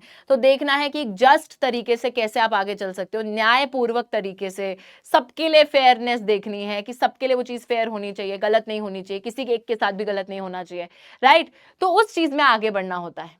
ओके, नाउ देश के डेवलपमेंट को आंका कैसे जाता है? जब हम ये बोलते हैं कि कुछ countries, how come some countries are generally considered developed, हम बोलते हैं यूएसए जो है ना, यूके जो है ना बहुत डेवलप्ड है, पर इंडिया नहीं है उतना, पाकिस्तान उतना डेवलप्ड नहीं है, कुछ डेवलप्ड कंट्रीज हैं, कुछ अंडर डेवलप्ड हैं, कुछ डेवलपिंग है। कैसे बोलते हैं ये सब हम लोग? साथ ही में कौन से एस्पेक्ट का इस्तेमाल करते हैं हम लोग डिफरेंट कंट्रीज को कंपेयर करने के लिए? किस चीज को देखोगे आप लोग? कंट्री का एरिया देखोगे, कंट्री के लोग देखोगे, कंट्री का पैसा देखोगे, क्या देखोगे? किस बेसिस पे कंपैरिजन करोगे? चलिए आगे बढ़कर देख लेते हैं। तो यार अब ना हम फटाफट से देखेंगे कि किसी भी कंट्री की इनकम को डिटरमिन कैसे करा जाता है, और इनकम वो क्राइटेरिया होने वाला है जिसके बेसिस पे कंट्रीज को कंपेयर करते हैं हम लोग। अब बच्चों हम ऐसा क्यों बोलते हैं कि यूएसए या यूके जो है वो ज्यादा डेवलप्ड है, या फिर इंडिया कम डेवलप्ड है, या चाइना किस तरीके से डेवलप्ड है, कितना डेवलप्ड है? So that is all what we say is by analyzing the income of the country।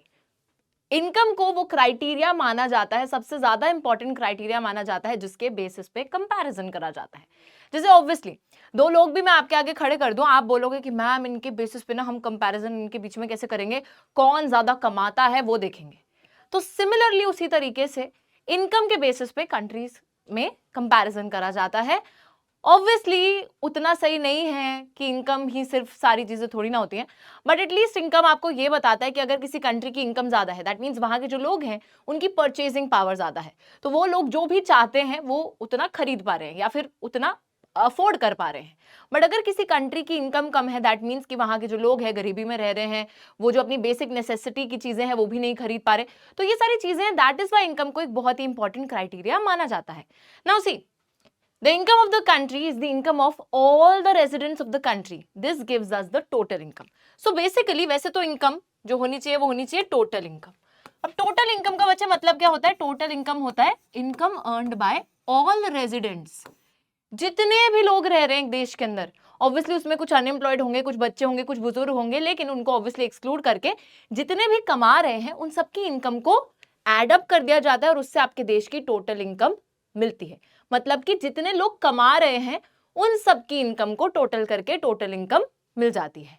But इस टोटल इनकम का इस्तेमाल नहीं करा जाता कंपैरिजन करने में। मैं बताती हूं क्यों। सपोज दो एग्जांपल लेते हैं, एक है कंट्री ए, एक है कंट्री बी। ठीक है, ये मैंने बड़ी छोटी सी बना दी, थोड़ा इसको और बड़ा कर देते हैं, कंट्री बी। ठीक है, अब कंट्री ए की मैं बता रही हूँ कि इनकम क्या है।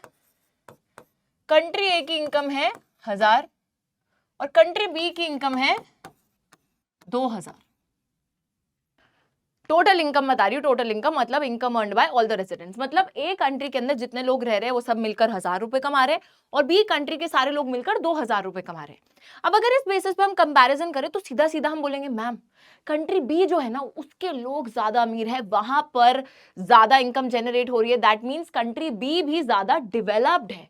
ऐसा हम इमीडिएटली फट से आंसर दे देंगे, बट बताए क्या, ये आंसर सही नहीं है। क्यों सही नहीं है? क्योंकि हमारे पास पूरी इंफॉर्मेशन नहीं है, अधूरा ज्ञान है। हमें अभी पता करना है कि कंट्री ए के अंदर लोग कितने रहते हैं। सपोज मैं बोल रही हूँ कि कंट्री ए के अंदर पॉपुलेशन की अगर मैं बात करूँ तो 10 लोग रहते हैं और ये 10 लोग कमा के 1000 रुपए दे रहे हैं। वहीं पे कंट्री बी के अंदर अगर मैं पॉपुलेशन की बात करूँ तो यहाँ पर ओहो तो ये 2000 थे, ठीक है, लेकिन कंट्री बी के अंदर मैं सपोज करती हूँ कि 50 लोग रह रहे हैं। 50 लोग मिलके सिर्फ 2000 कमा रहे हैं और यहाँ पे 10 लोग 1000 रुपए कमा के दे रहे हैं।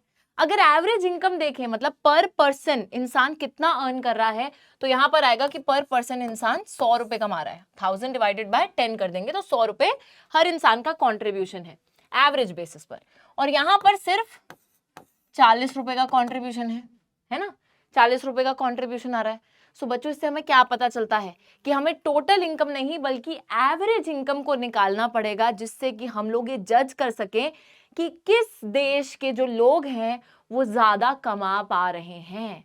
क्योंकि टोटल इनकम आपको पॉपुलेशन के बारे में नहीं बताती है, जिसकी वजह से कहीं ना कहीं इनकम थोड़ा ओवर एग्जैजरेटेड भी आपको दिख सकता है। जब ज्यादा लोग होंगे तो ज्यादा इनकम दिखेगा, but that does not mean कि एवरेज बेसिस पे एक इंसान बहुत पैसा कमा रहा होगा। तो पॉपुलेशन और टोटल इनकम दोनों चीजें होनी चाहिए, फिर उससे एवरेज निकालो और एवरेज के बेसिस पे कंपेयर करो कि कौन सी कंट्री असल में रियल टर्म्स में ज्यादा पैसा कमा पा रही है।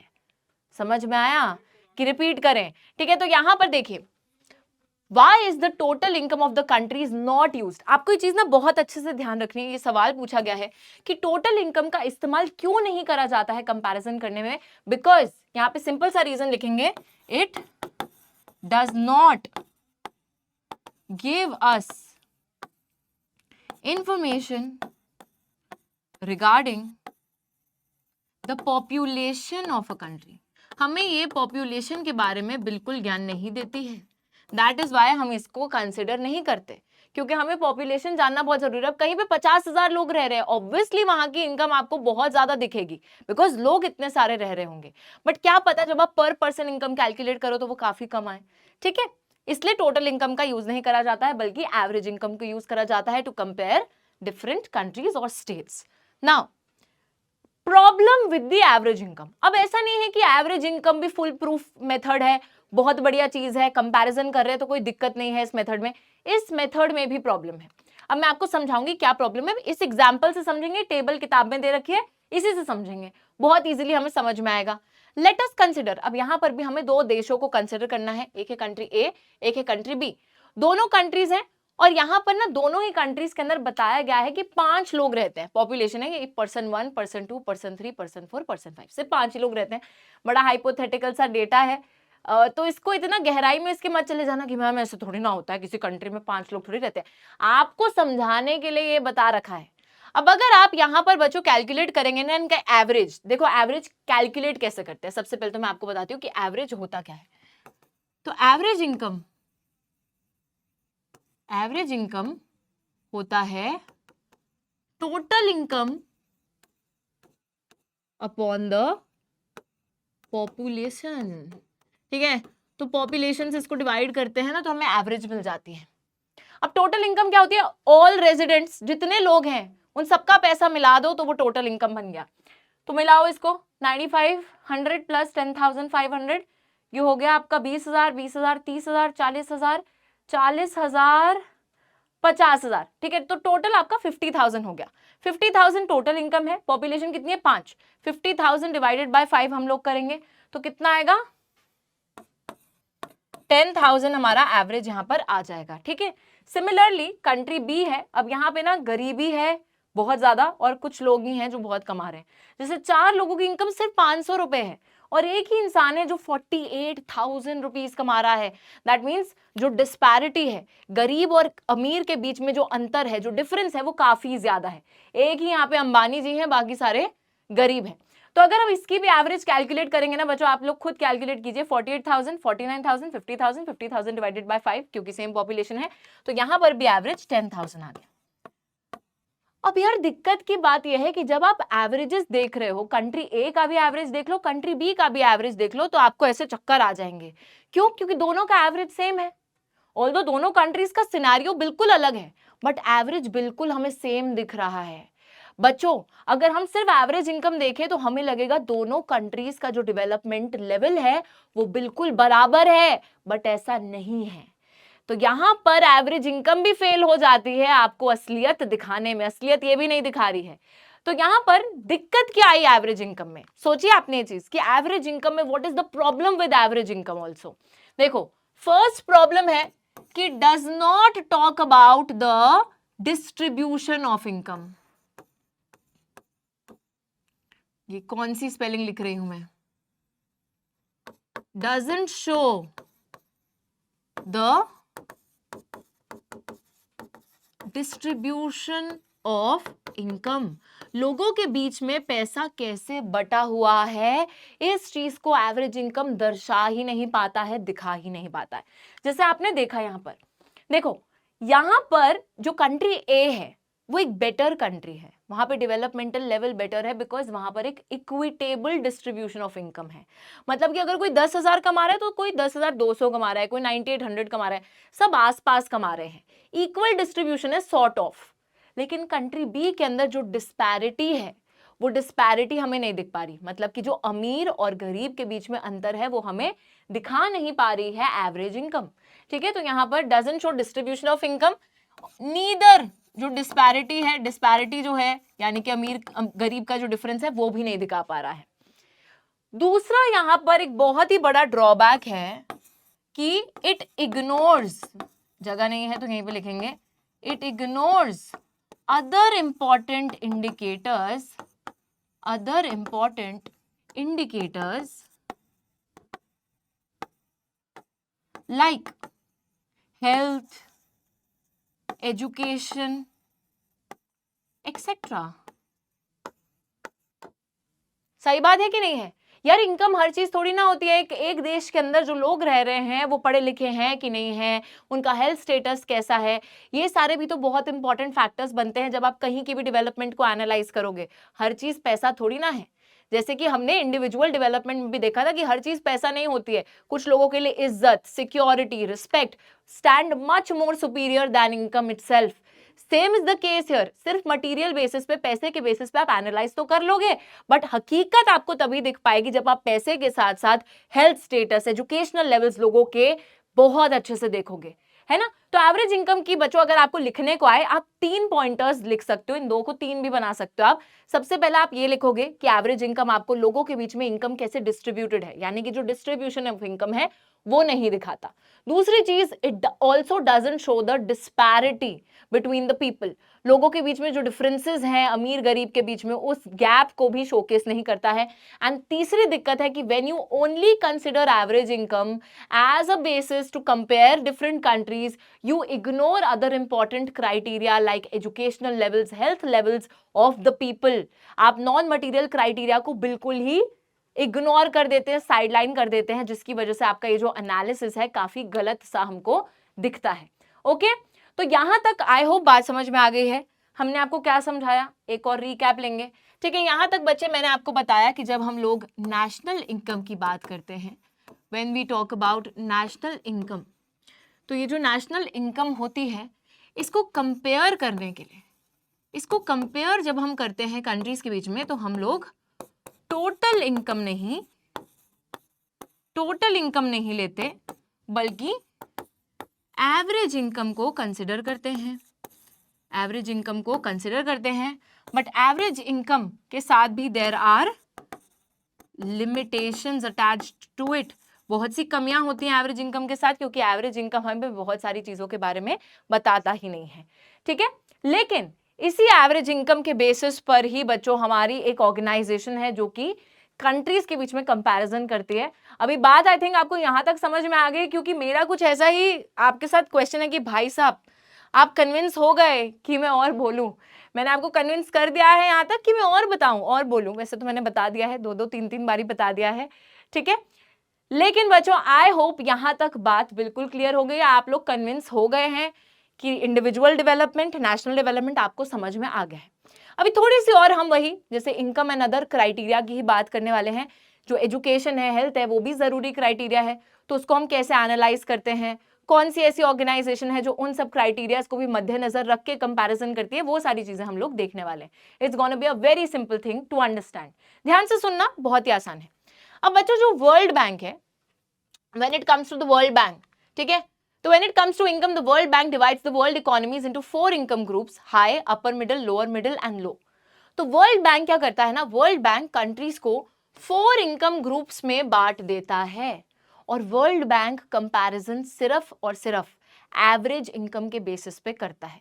मतलब वर्ल्ड बैंक ना ऐसे बोलता है बच्चों, जैसे डेटा गिवन है कि इतने से इतने ज्यादा इनकम होगी तो आपकी कंट्री एक रिच कंट्री है, इस पर कैपिटा से इनकम कम होगी तो अपर मिडिल के ब्रैकेट में आओगे, अगर इससे और कम होगी तो लोअर मिडिल, अगर उससे भी और कम होगी तो लो इनकम कंट्री में आप आ जाओगे। इंडिया जो है continues to be a lower middle income country, ठीक है। तो बेसिकली बच्चों वर्ल्ड बैंक बांट देता है, आप ये डेटा पढ़ सकते हैं। ये डेटा ना एक्चुअली पुराना दे रखा है, अभी 2019 का दे रखा है। आप रीसेंट डेटा को सर्च कीजिए और वहां पर आप लोग देख सकते हो कि कैसे, जैसे ऐसे दे रखा है कि $2400 से ऊपर तो आपकी ये वाली कंट्री है, इससे इस डॉलर्स के बीच में आते हो तो लो मिडल।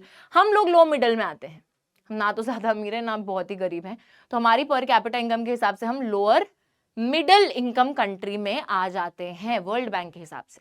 अब ध्यान रखिएगा कि वर्ल्ड बैंक सिर्फ और सिर्फ इनकम के बेसिस पे कंपैरिजन कर रहा है, जो कि एक बड़ा गलत सिनेरियो है, क्योंकि इनकम के अलावा अभी अभी हमने देखा और भी चीजें बहुत ज्यादा इंपॉर्टेंट है।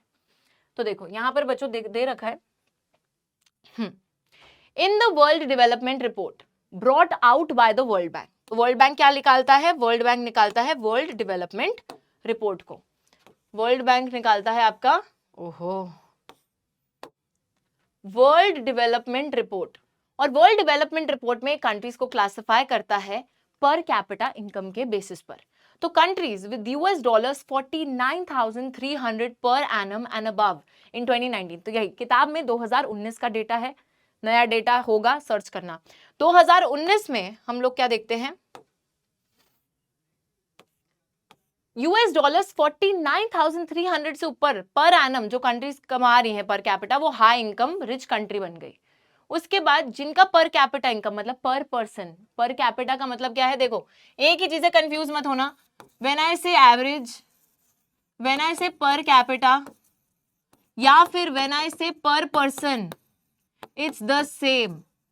ये सारी एवरेज इनकम का ही नाम है, पर कैपिटा, पर person, average, everything is the same. तो पर कैपिटा इनकम अगर इससे ऊपर है तो रिच कंट्री, अगर $2,500 से नीचे है तो लो इनकम। इंडिया जो है लोअर मिडिल इनकम कंट्रीज में आता है, जिसकी 2019 was just $6,700 per annum.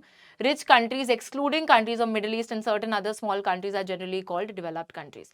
Middle East की countries को हटाकर बाकी जो countries हैं जो कि इनके criteria को fulfill करती हैं, उनको developed countries ये लोग बुलाते हैं। कहीं ना कहीं एक biasness है बच्चों, बड़े बड़े देशों को लेकर उन्हीं को ही अच्छा दिखाया जा रहा है, बाकी सबको लो कंट्री का स्टेटस दिया जा रहा है वर्ल्ड बैंक द्वारा। और दिक्कत ये भी है कि ये सिर्फ पर कैपिटा इनकम को यूज कर रहे हैं, तो इनका मेथड ना कुछ ज्यादा हमें पसंद नहीं आया, क्योंकि ये एक फुलफिल्ड मेथड नहीं है, मतलब सब कुछ कंसिडर नहीं यहाँ पे करा जा रहा, कुछ तो कमी है यहाँ पर, और उस कमी को पूरा करेगा भी ह्यूमन डेवलपमेंट रिपोर्ट। कौन निकालेगा वो रिपोर्ट, क्या करती है वो रिपोर्ट, चलिए देखिए। Okay, so when we looked at individual aspirations and goals, we found out that people not only think of better income, but they also have goals such as security, respect for others, equal treatment, freedom, etc. in mind. तो जब हमने individual goals की तरफ भी देखा था तो ऐसा नहीं था, ठीक है इनकम एक कॉमन गोल था सभी का, लेकिन इनकम के अलावा बहुत सी ऐसी चीजें थी जो लोगों के लिए इंपॉर्टेंट थी, जैसे कि उनकी इज्जत, equal treatment, आजादी, respect, security, all of these things were very very important for those people. Same उसी तरीके से when we think of a nation और अ रीजन, जब हम किसी क्षेत्र या देश की भी बात करते हैं, so we may besides average income think of other equally important attributes. तो यार जब आप देश के डेवलपमेंट की भी बात करते हो तो सिर्फ इनकम को आप कंसिडर नहीं कर सकते हैं, इनकम के अलावा और भी बहुत इंपॉर्टेंट एट्रीब्यूट्स होते हैं, बहुत इंपॉर्टेंट कैरेक्टरिस्टिक्स होती हैं जिससे कि आप देश की डेवलपमेंट को आंकते हो या फिर कैलकुलेट करते हो या मेजर करते हो। Let us look at those attributes. देखो अब यहाँ पे कुछ कुछ एग्जांपल्स है, मैं आपको एक एक चीज बताऊंगी कौन सी चीज क्या है और किस चीज में मदद करती है। सबसे पहले है इन्फेंट मोर्टालिटी रेट। बच्चों अब ये क्या है, ये कौन सा रेट है मैम? तो बच्चे इन्फेंट मोर्टालिटी रेट एक तरीके से एक हेल्थ इंडिकेटर है। हेल्थ इंडिकेटर का मतलब है कि इंडिकेट करता है कि आपकी हेल्थ कंडीशंस कैसी हैं। हेल्थ इंडिकेटर है indicates the number of children that die before the age of 1 year as a proportion of 1000 live children born in that particular year। 1000 बच्चे पैदा हो रहे हैं, उस 1000 बच्चे में से कितने ऐसे बच्चे हैं जो अपने फर्स्ट बर्थडे से पहले मर रहे हैं। मोर्टेलिटी रेट है ये, मरने का रेट है बच्चे के, 1 साल से कम उम्र के बच्चे के मरने का रेट है। ठीक है, ऑब्वियसली बच्चों जहां पर इन्फेंट मोर्टेलिटी रेट ज्यादा होगा, जहां पर हमारा IMR या फिर इन्फेंट मोर्टेलिटी रेट ज्यादा होगा, दैट मीन्स वहां पर ज्यादा बच्चे मर रहे हैं, दैट मीन्स वहां पर जो हेल्थ कंडीशन है वो ज्यादा अच्छी नहीं है, दैट मीन्स वहां पर डेवलपमेंट कम हो रही है। वहीं पे अगर हमारा इन्फेंट मोर्टेलिटी रेट कम है, मतलब कि कम बच्चे मर रहे हैं, ज्यादा बच्चे जी पा रहे हैं, दैट मीन्स हेल्थ कंडीशन अच्छी है, दैट मीन्स डेवलपमेंट बढ़िया हो रही है। हमेशा ध्यान रखिएगा, कहीं का IMR ज्यादा है तो डेवलपमेंट सही नहीं हो रही, IMR कम है तो डेवलपमेंट ज्यादा हो रही है। Obviously, very obvious. Literacy rate की अगर मैं बात करूं तो सभी को पता है लिटरेसी रेट क्या होता है, rate of the people who can read and right, जो पढ़ सकते हैं लिख सकते हैं, जो लिटरेट है। ये मेजर करा जाता है 7 एंड अबव एज ग्रुप में, 7 से ऊपर जितने लोग हैं, 7 साल से ऊपर, उसमें ये मेजर करा जाता है। अब ऑब्वियसली अगर लिटरेसी रेट हमारा क्या है, पहली बात तो ये हमारा एक एजुकेशन इंडिकेटर है, ये हेल्थ इंडिकेटर नहीं है। इससे आप एजुकेशन को मेजर करते हो तो ये एक एजुकेशन इंडिकेटर है, ये दोनों ही एजुकेशन इंडिकेटर है, आपका लिटरेसी रेट भी और आपका ये नेट अटेंडेंस रेशियो भी, इस पे बाद में जाते हैं। ओके, अगर कहीं का लिटरेसी रेट ज्यादा है, दैट मीन्स वहां पे ज्यादा लोग पढ़ पा रहे हैं, ज्यादा लोग पढ़ रहे हैं, लिख रहे हैं, तो ऑब्वियसली वहां पर डेवलपमेंट भी ज्यादा है। अगर कहीं का लिटरेसी रेट कम है, दैट मीन्स वहां पे डेवलपमेंट उतनी नहीं है, क्योंकि एजुकेशनल कंडीशंस उतनी अच्छी नहीं है। नेक्स्ट इंडिकेटर आता है आपका नेट अटेंडेंस रेशियो, जो कि अगेन एजुकेशन का ही इंडिकेटर है। ये रेट बताता है कितने ऐसे बच्चे हैं 14 से 15 साल की उम्र में जो कि स्कूल अटेंड कर रहे हैं, मतलब कि बाकी बच्चे घर पे बैठे, वो स्कूल नहीं जा रहे, है ना। तो देखिए, it is the total number of children of the age group of 14 and 15 years attending school as a percentage of the total number of children in the same age group। तो 14 से 15 साल की उम्र के जो बच्चे स्कूल जा रहे हैं वो बताता है ये। अब ऑब्वियसली यार कहीं का नेट अटेंडेंस रेशियो जो है अगर अच्छा है, दैट मीन्स ज्यादा बच्चा स्कूल अटेंड कर रहा है, दैट मीन्स डेवलपमेंट बढ़िया हो रही है। अगर कहीं का नेट अटेंडेंस रेशियो कम है, दैट मीन्स यहाँ पे बच्चे स्कूल रेगुलरली नहीं जा रहे इस एज ग्रुप के, और यहाँ पर डेवलपमेंट कम हो रही है। अब यहाँ पे क्वेश्चन कैसे पूछे जाते हैं आपसे, या तो MCQ में पूछ लिया जाएगा, जैसे डेफिनेशन दे दी जाएगी और बोल दिया जाएगा कि बताओ ये किस चीज की बात हो रही है, जैसे पूरा लिख दिया गया और फिर क्या होता है, ये इन्फेंट मोर्टेलिटी रेट होता है। या फिर पूछ लिया जाएगा कि अगर किसी जगह का लिटरेसी रेट कम है तो वहां पे डेवलपमेंटल स्टेटस क्या होगा। इस तरीके से क्वेश्चंस पूछे जाते हैं। प्लस एक और क्वेश्चन जो यहाँ पे बनता है कि लिटरेसी रेट कौन सी एज ग्रुप में मेजर करा जाता है, तो आपको पता है 7 and above, and net attendance ratio कौन सी एज ग्रुप में मेजर करा जाता है, तो that is 14 and 15 year age group में, 14 से 15 साल के बच्चों में।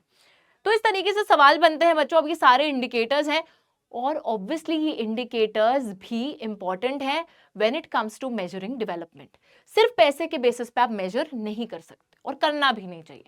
अब देखो, per capita income of the selected states. अब देखिए यहाँ पे आप देखो, एक और एग्जाम्पल से आपको बताया जाएगा कि बाकी चीजें कैसे इंपॉर्टेंट है। अब जरा, अभी तक कंट्री की बात हो रही है, अभी अपने देश पे आ जाते हैं। हमारे देश के 3 स्टेट्स दे रखे हैं, एक है हरियाणा, एक है केरला और एक है हमारा फेवरेट बिहार। देखिए बच्चों, यहाँ की पर कैपिटा इनकम रुपीज में दे रखी है, पर पर्सन इनकम दे रखी है। हरियाणा की पर पर्सन इनकम है 1,80,174, केरला की है 1,63,475, बिहार की है 34,000 409 सबसे कम। पर कैपिटा इनकम के बेसिस पर हरियाणा हमारा नंबर 1 पे है, केरला नंबर 2 पे है और बिहार नंबर 3 पे है ना, ऑब्वियसली। वहीं पर अगला सर्वे में हमको बताया गया है कुछ और इंडिकेटर्स।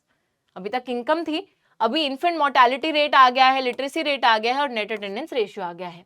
सबसे पहले अभी मैंने आपको एनालाइज करना सिखाया है, तो हम लोग इन्फेंट मोर्टेलिटी रेट को एनालाइज करेंगे। 1000 बच्चों में से देखा जाए 2017 में हरियाणा में 30 बच्चे मर रहे हैं, केरला में 10 और बिहार में 35। अगर आप इसको देखें, आपको क्या समझ में आया? यहाँ पे सबसे अच्छा इन्फेंट मोर्टेलिटी रेट कहाँ? अच्छा का मतलब कि जहां कम बच्चे मर रहे हैं, सबसे कम बच्चे मर रहे हैं केरला में, तो नंबर 1 पे केरला आएगा, बिकॉज जितना कम infant mortality rate that means उतनी ही अच्छी हेल्थ कंडीशंस है वहां पर। नंबर 1 पे केरला है, नंबर 2 पे यहाँ पे हरियाणा आएगा और नंबर 3 पे यहाँ पर बिहार आएगा। आगे बढ़ते हैं, लिटरेसी रेट को देखते हैं। सबसे अच्छा लिटरेसी रेट है 94% हमारे केरला में, फिर है हरियाणा के अंदर 82% और लास्ट पे है बिहार नंबर 3 पर। और उसी तरीके से नेट अटेंडेंस रेशियो 14-15 ईयर्स में अगर हम देखें तो सबसे ज्यादा बच्चे 83% स्कूल जा रहे हैं केरला के अंदर, तो सबसे अच्छा यहाँ पे है। नंबर 2 पे हमारा हरियाणा है जो कि 61% जहां बच्चे स्कूल जा रहा है और नंबर 3 पे बिहार है। बच्चों, अगर हम इनकम को हटाकर बाकी सारे इंडिकेटर्स पे गौर फरमाएंगे तो हमें पता चलता है कि केरला सबसे बेस्ट परफॉर्म कर रहा है बाकी सारे इंडिकेटर्स में, मतलब हेल्थ कंडीशंस और एजुकेशनल लेवल्स केरला में सबसे ज्यादा बेहतर है, केरला नंबर 1 पे है। और अगर पर कैपिटा इनकम भी देखो तो ऐसा नहीं कि केरला की बहुत कम है हरियाणा से, तो अभी तक अगर हमने सिर्फ इनकम को कंसिडर करा होता तो हम तो एकदम से बोलते थे झट से कि भाई हरियाणा बेस्ट है, हरियाणा नंबर 1 पे है। बट नहीं, जब हमने बाकी चीजें कंसिडर करी तो हमें रियल पिक्चर दिखी, हमें असलियत दिखी और हमें पता चला कि no, Kerala is the best performing state amongst all 3, right. तो इसी वजह से बच्चों ये सारे इंडिकेटर्स काफी ज्यादा इंपॉर्टेंट होते हैं, even more important than the income itself कभी कभी, ठीक है। लेकिन सभी चीजें ऑब्वियसली आपको देखनी चाहिए when ever you are considering the developmental status. Income को भी इग्नोर नहीं करना और बाकी चीजों को भी इग्नोर नहीं करना है, और यही चीज ध्यान में रखकर ह्यूमन डेवलपमेंट रिपोर्ट को निकाला जाता है। Now what is it, let us look at it. Even though, वही वाली बात कर दी है इन्होंने जो मैंने अभी आपको बोली थी कि even though the level of income is important, हम मानते हैं कि इनकम का लेवल इंपॉर्टेंट है, yet it is an इनएडिक्वेट measure of the level of development. लेकिन सिर्फ इनकम नहीं इंपॉर्टेंट, इनकम इंपॉर्टेंट है, पैसा जरूरी है, लेकिन सिर्फ पैसा ही जरूरी नहीं है, इस चीज को समझना बहुत ज्यादा इंपॉर्टेंट है। ह्यूमन डेवलपमेंट रिपोर्ट जो कि यूएनडीपी निकालता है, अभी डीपी दीपिका पादुकोणे की बात नहीं हो रही है, यूएनडीपी मतलब बच्चों हमारा United Nations, this is the United Nations Development Programme. और ये जो यूएनडीपी है ये आपकी ह्यूमन डेवलपमेंट रिपोर्ट को निकालता है। अब इस रिपोर्ट में कोई ब्लड टेस्ट सैंपल नहीं लिया गया है, इस रिपोर्ट के अंदर कंट्रीज को कंपेयर करा जाता है उनकी इनकम के बेसिस पर, हेल्थ इंडिकेटर्स और एजुकेशन, सब कुछ लेकर उनको कंपेयर करा जाता है। एजुकेशनल लेवल्स लोगों के देखे जाते हैं, उनके हेल्थ स्टेटस को देखा जाता है, उनकी पर कैपिटा इनकम को भी देखा जाता है। तो याद रखिएगा, यहीं पर सवाल आता है एक बहुत ही ज्यादा प्यारा सवाल, और ये सवाल काफी ज्यादा इंपॉर्टेंट है, इसको मैं स्टार मार्क करूंगी और इसको मैं 5 स्टार क्वेश्चन भी बुलाऊंगी बच्चों, बिकॉज इसके चांसेस एग्जाम्स में आने के काफी ज्यादा रहते हैं। बड़ा प्यारा क्वेश्चन है, पूछा जा रहा है, in what respects is the criteria used by the UNDP for measuring development different from the one used by the world bank. बताओ, यूएनडीपी ने जो क्राइटेरिया यूज करा है कंट्रीज को कंपेयर करने में, वो वर्ल्ड बैंक के क्राइटेरिया से डिफरेंट कैसे है?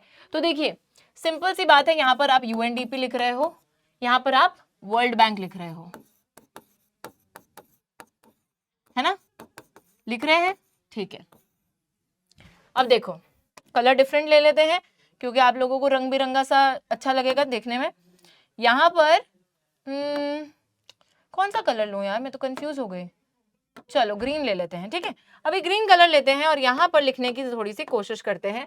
बच्चों, यूएनडीपी कौन सी रिपोर्ट निकालती है? सबसे पहले तो आपको पता है यूएनडीपी निकालती है आपकी ह्यूमन डेवलपमेंट, पूरा नहीं लिख रही हूं, फटाफट लिख रही हूं, ठीक है। ह्यूमन डेवलपमेंट रिपोर्ट निकालती है, और वहीं पे वर्ल्ड बैंक निकालती है आपकी वर्ल्ड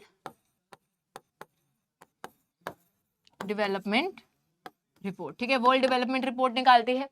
वर्ल्ड बैंक कंपेयर करती है, यहां पर कंपैरिजन जब होता है, यहां पर कंपैरिजन होता है सिर्फ और सिर्फ पर कैपिटा इनकम के बेसिस पर।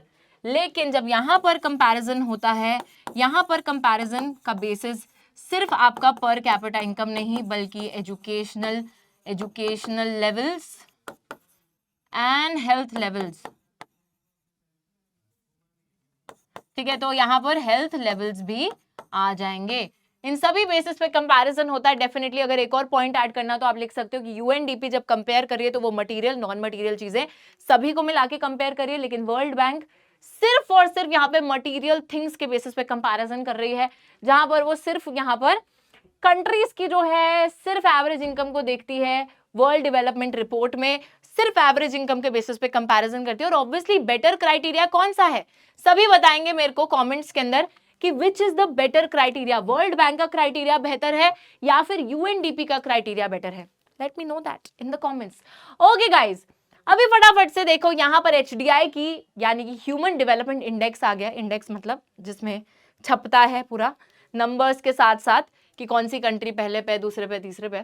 और इस इंडेक्स में ये रिपोर्ट आई, ठीक है, रिपोर्ट निकली, रिपोर्ट के अंदर इंडेक्स होता है जिसमें नंबरिंग करी होती है। तो ह्यूमन डेवलपमेंट इंडेक्स के अंदर आप कंट्रीज देख रहे हो, थोड़ी साउथ एशियन कंट्रीज दे रखी हैं। नंबर 1 पे बच्चों आ रही है, मतलब नंबर 1 पे तो नहीं आ रही, पर हम सभी साउथ एशियन कंट्रीज में से सबसे ऊपर आ रही है श्रीलंका, जिसका रैंक है एचडीआई 73 नंबर पे श्रीलंका आती है बाकी सारी कंट्रीज के बीच में। श्रीलंका अगर आप देखो लाइफ एक्सपेक्टेंसी यहाँ पे बहुत अच्छी है, national income per capita income अच्छी है, सबसे बेटर है, लिटरेसी रेट बहुत अच्छा है, ठीक है। अब मैम एक और चीज आ गई यहाँ, लाइफ एक्सपेक्टेंसी। अब व्हाट इज लाइफ एक्सपेक्टेंसी बच्चे? Life expectancy is again a health indicator. Life expectancy ये बताती है कि एक देश के बर्थ और डेथ रेट को कैलकुलेट करके कि एवरेज नंबर ऑफ ईयर्स कितने हैं जितना एक इंसान जी रहा है, ठीक है। तो यहां पर वही लिखा है कि life expectancy at birth denotes, as the name suggests, the average expected length of life of a person at the time of birth. जब कोई पैदा होता है कितने साल तक वो जिएगा, एवरेज नंबर ऑफ इयर्स किसी एक कंट्री की एवरेज कितनी है, कितने साल तक लोग जीते हैं, ठीक है। तो उसके बेसिस पे एवरेज कैलकुलेट करा जाता है। जितना ज्यादा लाइफ एक्सपेक्टेंसी उतना ही बेटर हेल्थ स्टेटस, जितना कम लाइफ एक्सपेक्टेंसी उतना ही कम डेवलपमेंटल स्टेटस, हेल्थ स्टेटस। तो अच्छा खासा यहाँ पे लाइफ एक्सपेक्टेंसी हमें श्रीलंका का दिख रहा है, बाकी सब साउथ एशियन कंट्री से बेटर दिख रहा है। एक्चुअली इंडिया का ना गलत लिखा है, इट्स नॉट 6.4, ये गलत लिख रखा है। 6 साल नहीं जी रहे हैं यहाँ पे लोग, ज्यादा ही जी रहे हैं, ठीक है। अब यहाँ पर अगर आप कैलकुलेट करें, इंडिया जो है बच्चों 135 नंबर पे आता है और बाकी सारी कंट्रीज भी बड़ा बुरा ही परफॉर्म कर रही हैं, बट ठीक है। यहाँ पे हमें ये समझ में आता है कि एचडीआई रैंक बहुत इंपॉर्टेंट है, क्योंकि ये सिर्फ इनकम नहीं बल्कि और भी क्राइटेरिया को कंसिडर करके डेवलपमेंट का एक लेवल निकालती है कि कौन सी कंट्री कौन से नंबर पे आती है। ओके, एक और इंडिकेटर यहाँ पर आता है बीएमआई। बीएमआई क्या है? बड़ी इंटरेस्टिंग चीज है, बड़ी मजेदार चीज है बच्चों। BMI is the body mass index. Body mass index, जब कोई इंसान जिम में भी जाता है ना, तो उसका जो ट्रेनर होता है वो ही बीएमआई निकाल के आपको देता है। उसके थ्रू आपको ये पता चलता है कि आपकी हाइट के हिसाब से आपका जो वेट है वो सही है, वो ओवर वेट है या आप अंडर वेट हो। बेसिकली आपको बताया जाता है कि आपका जो हाइट है उसके हिसाब से आपका वेट सही है कि नहीं है। It is very easy to calculate. अभी हम समझेंगे कि इसको हम कैलकुलेट कैसे करते हैं। बड़ी इंटरेस्टिंग बात है यार, हमारी मतलब एसएसटी के अंदर किसने सोचा था कि इकोनॉमिक्स होगा और इकोनॉमिक्स के अंदर मैथ्स भी हो जाएगी। तो एसएसटी ऐसा ही सब्जेक्ट है, इट इज ऑल एनकम्पासिंग, सब कुछ आ जाता है इसमें, थोड़ी थोड़ी साइंस भी आ जाती है, थोड़ा थोड़ा मैथ्स भी आ जाता है। वही वाली बात यहाँ पे हो रही है। So it's very easy to calculate. आपको किसी भी इंसान का वेट लेना है केजीज में, उसके बाद उसकी हाइट लेनी है मीटर्स में, वेट को स्क्वायर ऑफ द हाइट से डिवाइड करना है, ठीक है। वेट लोगे केजीज में, हाइट लोगे मीटर्स में, और वेट को स्क्वायर ऑफ द हाइट से डिवाइड करोगे। अब ये जो भी वैल्यू आएगी, ठीक है, सपोज ये वैल्यू आई x, अगर ये फिगर लेस देन 18.5 है, 18.5 से अगर आपका कम है बीएमआई, ठीक है, 18.5 से अगर कम बीएमआई आ रहा है, दैट मीन्स कि आप अंडर नरिश्ड हो, थोड़ा और खाना खाने की जरूरत है, यू आर अंडर नरिश्ड, ठीक है। उसके बाद अगर 18.5 से 25 के बीच में आ रही है तो परफेक्ट हो, बिल्कुल सही है, बिल्कुल सही है। लेकिन अगर 25 से ज्यादा आ जाए that means you are overweight, आपको वेट घटाने की जरूरत है। बहुत ही सिंपल है, जो भी वैल्यू आएगी आप जब इसको कैलकुलेट करोगे, अभी आपको नहीं करना है बच्चों, मैं बताऊंगी आपको क्यों नहीं करना है। अब अपने मम्मी पापा की कैलकुलेट करो, अपने बड़े बहन भाई हैं उनकी कैलकुलेट करो, जो कि फुल्ली ग्रोन लोग हैं। अभी आप लोग क्या हैं, आप लोग चंचल मासूम से छोटे से बच्चे हो, इतने छोटे नहीं है मैम हम, मेरे को पता है, बट बच्चों अभी आप फुल्ली ग्रोन एडल्ट्स नहीं हो। So once you become an adult then you calculate this. But अभी आप लोगों को कोई टेंशन लेने की जरूरत नहीं है, मस्त खाओ आराम करो, ठीक है। तो वेट केजीज मिलेंगे, हाइट मीटर्स मिलेंगे, उसके स्क्वायर से जब आप इसको पूरा एक वैल्यू आएगी, उस वैल्यू की अगर वो वैल्यू 18.5 से 25 के बीच में आ रही है तो यह परफेक्ट, आपकी हाइट के हिसाब से वेट बिल्कुल ठीक है। 25 से ज्यादा है तो ओवर वेट हो, 18.5 से कम आए तो आप अंडर नरिश हो, दैट इज इट, ठीक है। यहाँ पर आप लोगों के लिए क्वेश्चन है, आप लोगों को कैलकुलेट करना है घर में करना, और कमेंट्स में मेरे को लिख के बताना कि आंसर क्या आ रहा है और वो इंसान क्या कंसिडर करा जाएगा, क्या वो सही नरिश्ड है, अंडर वेट है, अंडर नरिश्ड है या फिर ओवर वेट है, क्या है वो, ठीक है। तो कैलकुलेट करना है, यहाँ पे पर्सन का वेट है केजीज में ही दे रखा है 65 केजीज, और हाइट दे रखी है 1.65, मीटर में कैलकुलेट करनी है ना, तो इसका स्क्वायर, तो जो भी आंसर आए उसके हिसाब से क्या है वो इंसान, आप लोगों को मेरे को बताना है in the comment section. This is a question for you guys to solve कीजिएगा, मुझे बहुत अच्छा लगेगा, पढ़ूंगी मैं देखूंगी कितने ऐसे बच्चे हैं जिन्होंने बिल्कुल सही आंसर निकाला है। चलिए, अब बच्चों बात आती है यहाँ पर पब्लिक फैसिलिटीज की। पब्लिक फैसिलिटीज मतलब कि money in your pocket cannot buy all the goods and services that you may need to live well. And income by itself is not a completely adequate indicator of material goods and services that citizens are able to use. Actually, for many of these important things in life, the best way and also the cheapest way is to provide these goods and services collectively. बच्चों यहाँ पर सवाल आता है सरकार का क्या role बनता है डेवलपमेंट में। और एक बहुत ही अच्छी लाइन लिख रखी है कि मनी इन योर पॉकेट, पैसा जो आपकी जेब में है वो सारी उन चीजों को नहीं खरीद सकता जो आपको एक अच्छा जीवन जीने के लिए चाहिए, that you need to live well. पैसे से दोस्ती नहीं खरीदी जा सकती है, पैसे से प्यार नहीं खरीदा जा सकता है, पैसे से बहुत सारी चीजें हैं जो नहीं खरीदी जा सकती। अभी मैं आपको बताऊंगी, जैसे कि दिल्ली के लोग हैं, वो बेचारे चाहे अमीर हैं गरीब हैं, सभी लोग ऐसे जब निकल रहे हैं तो उनको ऐसे थपेड़े पड़ रही हैं पोल्यूशन की, क्या वो पोल्यूशन फ्री एनवायरनमेंट में रह पा रहे हैं? नहीं। तो ऐसा तो नहीं है कि मैं ऐसे जेब से नोट निकालूंगी और ऐसे करके हुश करके पोल्यूशन भाग जाएगा, दैट वोंट हैपन। तो एक पोल्यूशन फ्री एनवायरनमेंट आप नहीं परचेज कर सकते पैसे के थ्रू।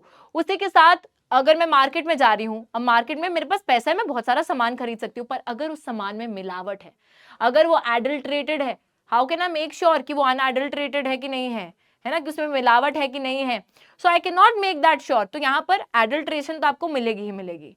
उसी के साथ साथ ऐसी बहुत सी चीजें हैं बच्चों लाइफ में जो कि आप पैसे से नहीं खरीद सकते। कोविड जैसी बीमारी आई थी, अमीर गरीब को किसी कोविड की बीमारी ने नहीं देखा था, किसी को भी हो गई थी, है ना। तो इन्फेक्शियस डिसीजेस से प्रिवेंशन भी आपको नहीं मिल पाती है पैसे के थ्रू। तो दीज आर सम एग्जांपल्स कि आपको पैसे के थ्रू क्या नहीं मिल पाता है उसका। तो इनकम एक कंप्लीटली एडिक्वेट इंडिकेटर नहीं है मटेरियल गुड्स का, सर्विसेज का, जो लोग यूज कर पाते हैं। बहुत सी इंपॉर्टेंट चीजें लाइफ में प्रोवाइड करने का बेस्ट तरीका है उनको कलेक्टिवली प्रोवाइड करना।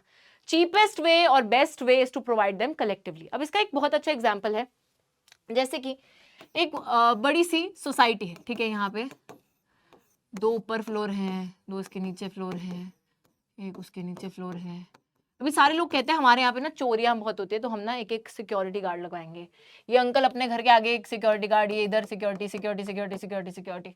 अगर हर कोई अलग अलग सिक्योरिटी गार्ड लगवाएगा तो ज्यादा पैसा खर्चना पड़ेगा, बट अगर एक ही सिक्योरिटी गार्ड पूरी बिल्डिंग के लिए लग जाएगा तो सभी उसको पैसा जमा करके पूल करके दे देंगे। सो बेटर वे क्या हुआ कि कलेक्टिवली उसको प्रोवाइड करा जाए, और यही जिम्मेदारी बनती है बच्चों हमारी सरकार की। Government has the job to provide services, to provide facilities to the poor people and actually to everyone who is living in the country. सरकार जितना ज्यादा सपोर्ट करेगी उतना ही ज्यादा लोग डेवलप हो पाएंगे, लोगों की नेसेसिटीज को पूरा कर पाएगी। जैसे कि अगर हम देखें केरला में एक लो इन्फेंट मोर्टेलिटी रेट है, तो आपने तो झट से बोल दिया कि हाँ केरला डेवलप्ड है, बट क्यों डेवलप्ड है? क्योंकि केरला के अंदर जो हेल्थ केयर फैसिलिटीज हैं, जो एजुकेशनल फैसिलिटीज हैं, वो बेटर है। और वो बेटर क्यों है? क्योंकि सरकार वहां पर जो हम बोल सकते हैं जो अस्पताल है, जो सरकारी सेवाएं हैं, वो सारी चीजें प्रोवाइड कर रहा है। वहां पे सरकारी स्कूल बहुत अच्छे हैं, जो बच्चों को अच्छी एजुकेशन दे रहे हैं, बच्चे पढ़ लिख रहे हैं, बच्चे बहुत से डॉक्टर्स बन रहे हैं, नर्सेज बन रहे हैं, ठीक है, हेल्थ स्टेटस लोगों का इंप्रूव हो रहा है, तो ये सारी चीजें क्यों हो रही है? कहीं ना कहीं सरकार का इसमें रोल बनता है, सरकार की पब्लिक फैसिलिटी का रोल बनता है कि गवर्नमेंट कितनी फैसिलिटीज वहां पर लोगों को प्रोवाइड कर रही है। अलॉन्ग विद दैट कुछ स्टेट्स में पीडीएस सिस्टम बहुत अच्छे से काम करता है। What is the PDS system? PDS बच्चों होता है public distribution. Public distribution system की जब मैं बात करती हूँ, पीडीएस सिस्टम की मैं बात करती हूँ, बहुत ही प्यारा सिस्टम है। इसमें गवर्नमेंट का रोल क्या बनता है कि गवर्नमेंट, ठीक है, एक साइड है पीपल एंड एक साइड है हमारी फार्मर। सरकार क्या करती है? फार्मर से, किसान को एक मिनिमम सपोर्ट प्राइस ऑफर करती है, उनसे बहुत सारा जो सामान होता है जैसे चावल है, गेहूं है, बहुत सी फसल खरीद लेती है, ठीक है। वो खरीदने के बाद में गवर्नमेंट उसका एक स्टॉक बना के रखती है, बफर स्टॉक बना के रखती है, और उसी स्टॉक को बहुत कम रेट्स पे, सब्सिडाइज प्राइसेस पे गवर्नमेंट जो लोग होते हैं, जो गरीब लोग होते हैं, उनमें बांट देती है अपने राशन शॉप्स के थ्रू, बहुत हाईली सब्सिडाइज्ड प्राइसेस पर। तो गवर्नमेंट यहाँ पे फार्मर्स का भी भला कर रही है उनसे सामान खरीद के, और लोगों का भी भला कर रही है, काफी सब्सिडाइज्ड रेट्स पे प्रोवाइड करके उन्हें नेसेसरी आइटम्स, फूड आइटम्स। और ये जो सिस्टम है जहां पर अच्छे से फंक्शन करेगा पीडीएस सिस्टम, वहां पे भूखे नहीं रहेंगे लोग, है ना, सभी को खाना मिल पाएगा, सभी लोग ढंग से एक अच्छी जीवन जी पाएंगे। तो डेवलपमेंट में सरकार का भी, उनकी फैसिलिटीज का भी रोल बहुत बड़ा होता है बच्चों, भूलिएगा मत। और लास्ट चीज जो यहाँ पे हमें समझनी है, that is sustainability of development, जो कि एक ऐसा टॉपिक है जो कि ना देखता है ज्योग्राफी, ना देखता है इकोनॉमिक्स, हर जगह आ जाता है। सभी को पता है व्हाट इज सस्टेनेबल डेवलपमेंट, यानी कि डेवलपमेंट एक ऐसे तरीके से होनी चाहिए कि इन्वायरमेंट को नुकसान ना पहुंचे, it should not harm the environment. And secondly, development of the present generation should not compromise with the development of the future generations, कि अगर आज की पीढ़ी डेवलपमेंट कर पा रही है तो इस तरीके से डेवलपमेंट करे कि फ्यूचर जनरेशन, यानी कि आगे आने वाली पीढ़ी की डेवलपमेंटल नीड्स को भी नुकसान ना पहुंचे। तो ये वाली बात है। Suppose a particular country is quite developed, बहुत डेवलप्ड है कोई country, we would certainly like this level of development to go up further और at least be maintained for the future generation.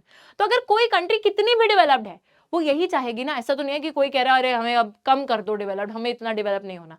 वो या तो डेवलपमेंट का स्केल ऊपर लेके जाना चाहेगी, या फिर एटलीस्ट जिस लेवल पे है उसको मेंटेन करना चाहेगी आगे आने वाली जनरेशन के लिए। लेकिन since the second half of the 20th century, 1950s के बाद से साइंटिस्ट ने वार्निंग दी है, they have been warning that the present type levels of development are not sustainable. जिस तरीके से आप डेवलपमेंट कर रहे हो वो सस्टेनेबल नहीं है। मतलब अगर आप इसी तरीके से आगे बढ़ते रहे तो आगे आने वाली पीढ़ी के लिए खतरा है, उनको रिसोर्सेज मिलेंगे नहीं क्योंकि आप सारी जाया कर दोगे।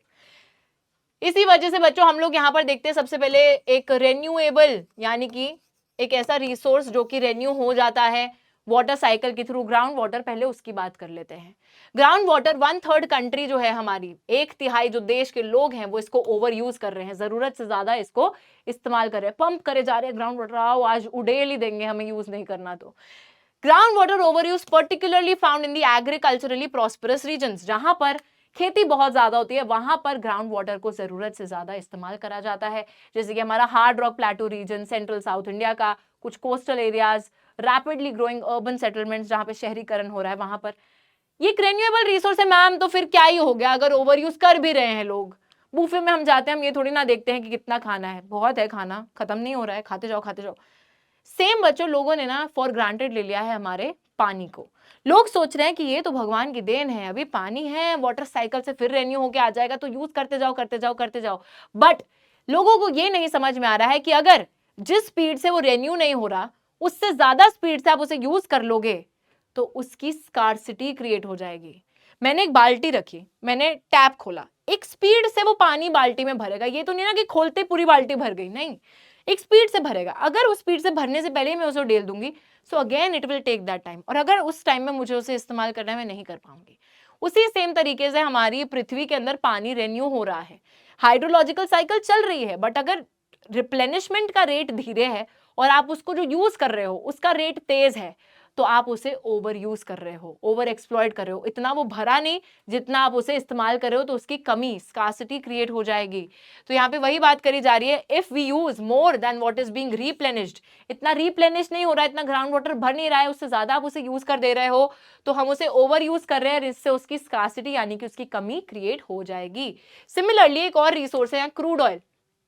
क्रूड ऑयल तेल जो है बच्चों, ये एक नॉन रेन्यूएबल रिसोर्स है, नॉन रेन्यूएबल का मतलब होता है कि ये इसकी जो क्वांटिटी है वो भी लिमिटेड है, लिमिटेड क्वांटिटी में हमारे पास अवेलेबल है, ये बहुत ही कम है और उसे भी हम जाया कर रहे हैं। अगर हम देखें सबसे ज्यादा मिडिल ईस्ट में क्रूड ऑयल रिजर्व्स मिलते हैं, 808.5 थाउजेंड मिलियन बैरल्स रिजर्व्स यहाँ पे मौजूद हैं और सिर्फ अगले 80 साल तक चलेंगे।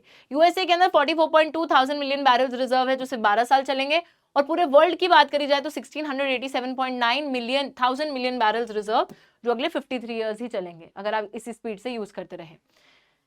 प्लस हमारे देश, कंट्रीज लाइक इंडिया, हम लोग तो बिल्कुल ही बाहर से ऑयल इंपोर्ट करते हैं, तो हम तो पूरी तरह डिपेंडेंट है क्योंकि हमारे पास खुद का कोई स्टॉक नहीं है। साथ ही में अगर ऑयल के दाम बढ़ेंगे, ऑब्वियसली अगर कमी होगी, सप्लाई कम होगी तो दाम बढ़ेगा वर्ल्ड वाइड। दाम बढ़ेंगे तो ये सबके लिए बर्डन है। फिर आप बोलोगे अरे सरकार की वजह से दाम बढ़ गए, बट नहीं, तेल की कमी होगी तो दाम बढ़ेगा ही बढ़ेगा क्योंकि उतना रह ही नहीं गया है वर्ल्ड में, रिजर्व्स ही इतने कम रह गए हैं, तो दाम बढ़ेगा तो सभी के लिए मुश्किल है, गरीब इंसान के लिए सबसे ज्यादा मुश्किल है। उसी के साथ कंट्रीज जो कि यूएसए जैसी कंट्रीज हैं जिनके पास खुद के पास इतने रिजर्व्स नहीं है, तो वो क्या करते हैं, वो कब्जा करने की कोशिश करते हैं। जो ऑयल रिच कंट्रीज होते हैं वहां पर अपना दबदबा बनाने की कोशिश करते हैं, इन्वेड करने की कोशिश करते हैं, ऑयल हासिल करने की कोशिश करते हैं। तो ये सब चीजें होंगी, लड़ाई झगड़े होंगे, गरीब इंसान पिस जाएगा क्योंकि आप लोग रिसोर्सेज को ढंग से यूज नहीं कर रहे हो, जाया कर रहे हो, लालची बन रहे हो, जरूरत के हिसाब से यूज नहीं कर रहे हैं, यू आर बिकमिंग लालची। तो यहां पे ना बच्चों वही बात आती है, consequences of environmental degradation are not just limited to some boundaries, है ना, they do not respect national state boundaries। ऐसा नहीं है कि अगर environment degrade हो रहा है, प्रकृति का दूषण हो रहा है, प्रकृति खराब हो रही है, तो वो सिर्फ किसी देश तक लिमिटेड है ना, या किसी स्टेट तक लिमिटेड है, ऐसा नहीं है। पूरे वर्ल्ड को उसका जो कॉन्सिक्वेंस है, उसका जो प्रभाव है वो झेलना पड़ेगा। एंड हम सभी का फ्यूचर, पूरे वर्ल्ड का फ्यूचर जुड़ा हुआ है, तो इसीलिए बहुत ही ज्यादा इंपॉर्टेंट है कि हम अपने रिसोर्सेज को बहुत सावधानी से, जितनी जरूरत है उतना ही इस्तेमाल करते हुए चलें। Sustainable development is the need of the hour, the need of the minute, I will say. Okay, yes, तो आई थिंक कि अभी आप बच्चों को समझ में आ गया होगा। बिल्कुल इन अंकल की तरह ये यही कह रहे हैं कि अब आई ना बात समझ में, ठीक है। Now we have become this person, हमें पूरा चैप्टर अच्छे से समझ में आ गया है। इंडिविजुअल डेवलपमेंट क्या होती है, ऑब्वियसली कॉमन गोल है इनकम, बट इनकम के अलावा there are other important factors as well. National development क्या होती है, ऑब्वियसली कैलकुलेट करने के लिए एवरेज इनकम को यूज करा जाता है, बट एवरेज इनकम के अलावा there are other important things as well. Public facilities की बात करें, एंड लास्टली सस्टेनेबल डेवलपमेंट की बात करी, एंड चैप्टर हो गया है समाप्त। Do let me know how did you like the chapter बच्चों। I will see you guys in the next class. Take care, and this is your SST educator Ujjwala Pun signing off for today. Bye bye.